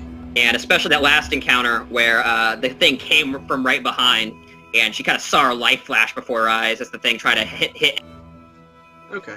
Just as we're walking, just Stop it, quick. initially, You don't know my life. You're gonna have to stop me once I start. Just very, very softly. And before we get into obvious danger, I'd like to take out my, let's see, what do I have? I'm not going to take out any instruments because I've still got my shield, but I'm just going to start just kind of singing in a low voice, just some song, like a folk song from back home. Just kind of almost under my breath, but just something gonna help you soothing right and now. nice. Don't go flirting with gonna Lady reach out Jet. from the Literally, don't flirt with Lady Vix is Jet. gonna- You're literally dragging the corpse with us, Austin. Someone's person is on a corpse. Where's the There corpse? you Oh, go. there it is. Hi, Yeah. hi corpse. Hi, corpse. Vix is gonna reach out from the cosmic realm and slap The Force. slap Adamir in the face and proceed to give him multiple voice cracks during his song. As per Caleb. Okay. As you guys continue upwards, who's in front there? I want Control to roll. The perceptive ones are in Perception. front. Roll perception, Control. Because they were all, like, both of them have really high perception, so they really should be in the... Is Arthur not also? No. Ooh, There's a yippee. wall in his face, so it's just... So if we fail, it's all on me, guys. Guys, I sing really well. Never mind, we didn't fail. I'm gonna go ahead and roll stealth. Just Okay. What, you're so with I the sing group, really what? quietly as well. He's just singing in the back without really being there. Like the party can hear me, but no one else can hear me. Okay. Yeah, I rolled a 26. Control- by the way. Control room, just as you're about to step onto the floor in front of you, you have like this instinct, something ain't right, and you look down and very faintly outlined in the dusty floor are runes. They glow very faintly, Like, and you stop yourself from stepping on them. Ooh. They aren't totally covering the floor, but there's space, maybe like 5 or 6 every couple feet. do they It's look? such that it's such that you can move through the square without touching them, but it's half speed. Do they look similar to the runes from the earlier room? The Indiana Jones runes. Yes, kind of the purplish color. This is green. This is kind of this sickly kind of green color. Acid splash. coming Similar. back at us. So we don't want to step on this. Gotcha. As opposed Normally to you all don't the wanna other step on ones. traps. Yeah, exactly. Yeah, and this is covering the floor up here. So, DM, is this like a path diverging in a narrow wood or Fork in something? the road, a branch in the river. That appears to just be a dead end. Though you can see far up above, with the mage light kind of skewing about like, just like a flashlight. You can see high up above the walls that walls don't go all the way up. They kind of stop after a certain point. Hmm. And there's just this large kind of empty space above the walls. And we're still underground, right? Far, far below ground. Control room will have noticed the runes and done the same thing earlier with Draji and just stop Arthur as he's trying. Is this like all of the walls? Like all of the walls around us seem to go up to a certain extent and then they stop? So the ones to your left, it appears to go all the way up to the inevitable. The one on your right almost appears to be like an almost like high corridor that's kind of like circular.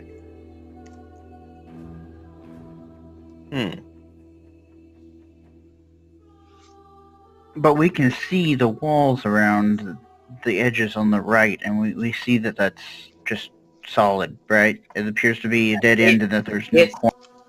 Yeah, there's no. It's just dead ends there apparently. All right. Let's go ahead and move in this direction and take care not to step on the runes. Okay, everybody going to be moving at half speed here. You guys take it slow. Control room going first, assumably, along with the air elemental. The air elemental just going to ascend very slightly, so it doesn't even have to bother with the pull. Just doesn't have to worry about it. If only I had a pair of wings to stretch up and, fly over ground obstacles. Vurix will chat with the air elemental from the cosmic. Okay. You see that there appears to be more space off. Again, control room doesn't have light, guys. All the light is coming from everybody else. But you think maybe you get the sense of space coming off, Yeah, watch out, guys. I don't actually see anything. You should still have your glowing rocks. Nope, Arthur cast light. Oh. You said you picked it up earlier. I did, and then Arthur cast light. And then I chucked it. Oh. Because of the fact that he Okay. cast light back on his shield, or sword, The whichever. way that air elemental is on your token makes it look like your sword is just like steaming. Alright, so what are you guys doing here? Who's moving up? Before So Control room will call back. Could I get some light up here? Dante will redirect the mage lights. Before we move on, just kind of a note. I need to not get into another big encounter tonight because I gotta work tomorrow morning. So, if we can make it to the next encounter, but if we have another encounter this size coming up, I need to hop off before that. Yeah, it's getting pretty late. And I have an early women's Bible study tomorrow morning and a drug test that I have to do. Okay. Alright, well, do we want to stop it now?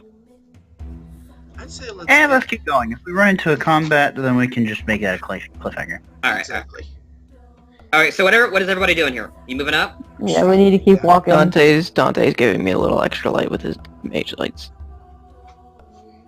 His dancing lights, I think. I'm gonna prestidigitate a little bit of sparks and candlelight around me as well. Even though I don't need them personally. Really, you're just gonna throw sparks everywhere. That doesn't help. Not sparks. I smack him. I glow slightly. I'm trying to help with the general light level. I'm trying to be helpful. You're just powdering your nose. Well, whenever you just look at it like a glow stick, it doesn't really help everyone else. Can we quit bickering and move forward, please? There's a giant cleric in my way. Wait, is this green line the runes, or is it? That green line is the Yeah. runes line. Yeah, that's where the runes start, and everything that is contained by the green line. Gotcha. Here, I see all of the runes, right?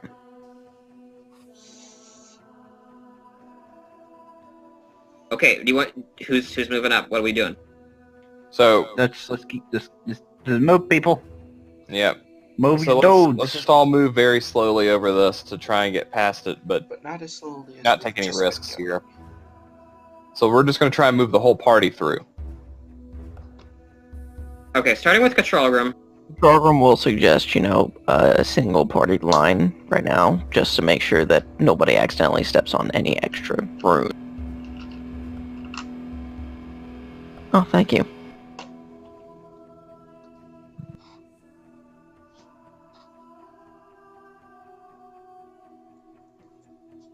Hey, Jack.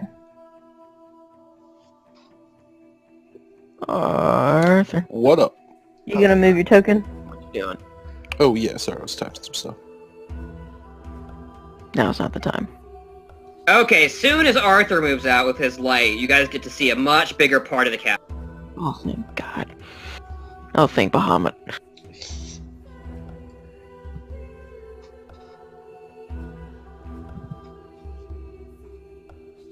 Are we maintaining any kind of formation, or... Apparently not. Well, I mean, I don't have any control over Ian, and Austin's doing stuff. I think that if something happens, we're going to be assumed to be in some kind of formation. And you need to move your elementals down here next. I'm waiting for Ina to move. I don't want them to not be with Ina. They'll be right. She'll be right here. If we maintain formation, she'll be right there. Yeah, I'm just waiting. You'll be fine.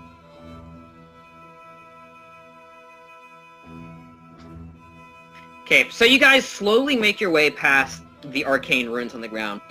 Most of them are green. Some of them are kind of like this like weird purpley color, kind of stepping from one to the other. It's almost like this weird grim version of hopscotch. As you guys slowly make your way past, and where the green line ends, the runes end.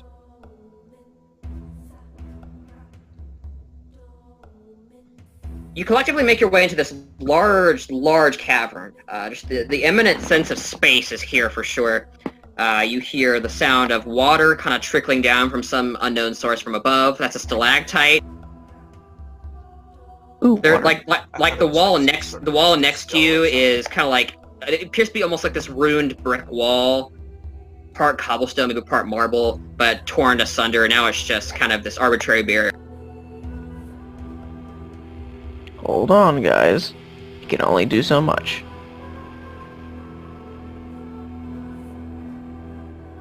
What are the stalagmites made of?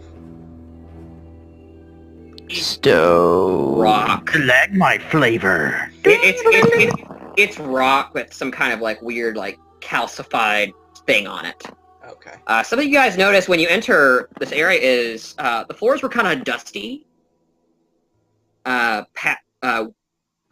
The arcane runes, and now like as soon as like where the arcane runes end, the floor is just perfectly clean. Like you can almost see yourself in the glistening surface. Ooh.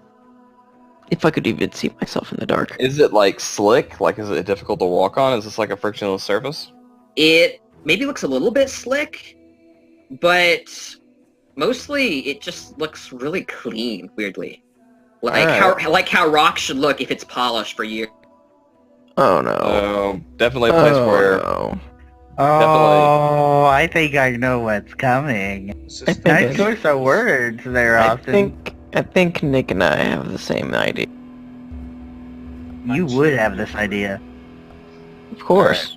So, let's just get the whole party up to this location and get out of the space of the ruins. Because we're vulnerable there.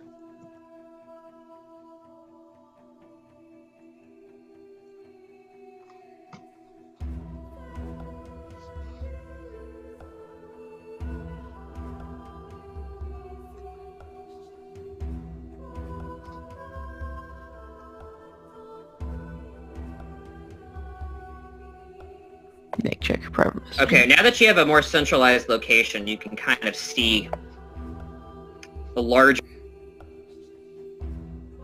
The larger. The cavern at large. And Arthur, I want you to make a perception.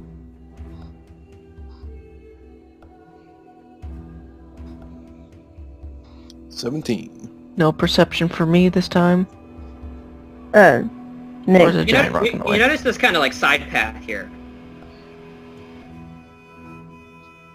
Ooh, there's a side path here.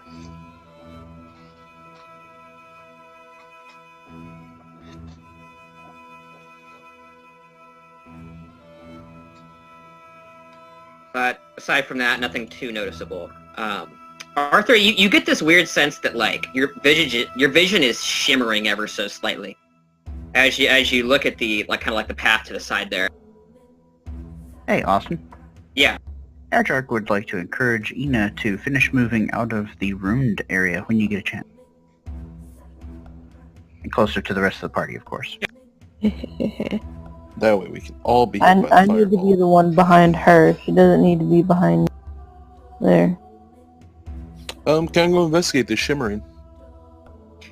Yeah. So you Poke kind of with my take a sword. poke it with your sword. Yeah. You kind of take a couple steps forward and just approach the door and just gently poke it with your sword, and it kind of reverberates like some kind of gelatin or some kind of like weird substance, just like this membrane Oh no. hanging over the door. Oh, we got slimes. And Gelatinous cubes. That's yep, where we have here we to go. finish. Roll initiative, and that's where we're gonna end off here. As Called Arthur, as this giant mass of just pure liquid just smashes down on Arthur. Oh, Poke it with a sword. Ooh, I got an 18 initiative this time. Are we rolling initiative before we quit? Yeah, okay. Yeah, we Doesn't can. matter. I'll get that all sorted out, and then we'll. Unfortunately, I'm AFK. I won't be able to. I immediately see that there's a problem.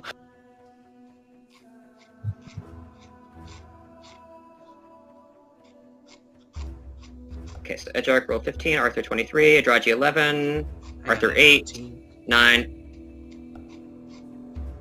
Slow down. Oh my, that's a lot of initiative.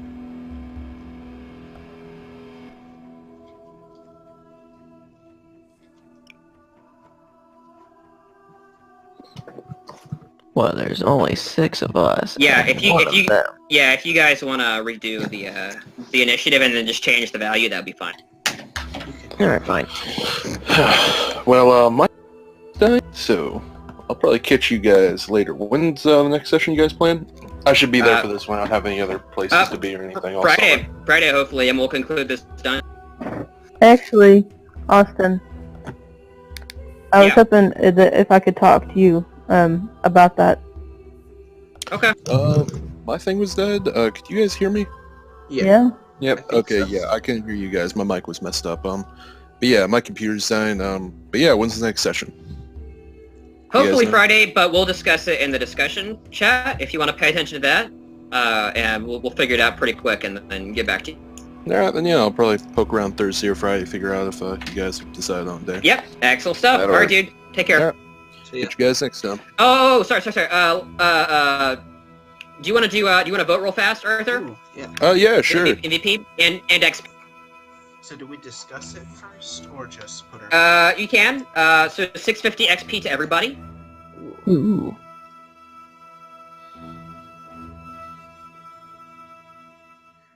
I have some. Yeah. Let's talk about like, who did well. Real fast. Well, Arthur still has, or Jack rather has battery still. Yeah.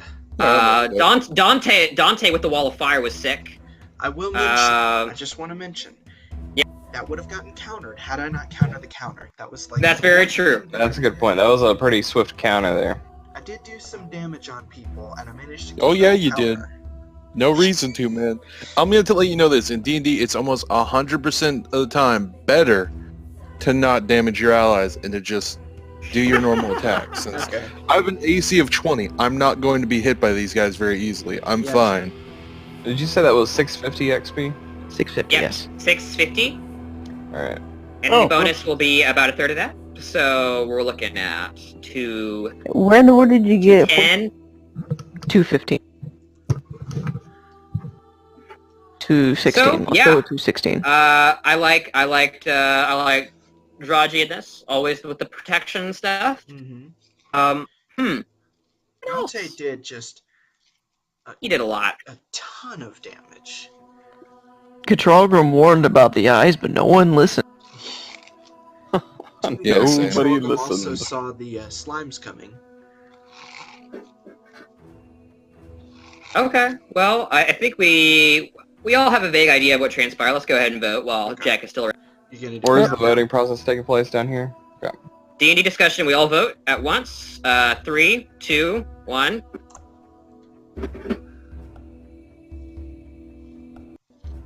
I think I Dante think that's wins. Dante. Yay! Alright, so Thanks, 215 everybody. 215 to Dante this session. And we will hope to reconvene next week. I actually didn't expect the session to go quite so slowly, but we'll get this done next session. You should understand that we are a slow group. No. Well, I'll catch you guys later. Alright, Take care, Jack. We're making the... enjoy. Hey, Austin. Hey, we're making progress. Oh yeah. Hey. So I was wanting to talk to you about the whole Friday thing.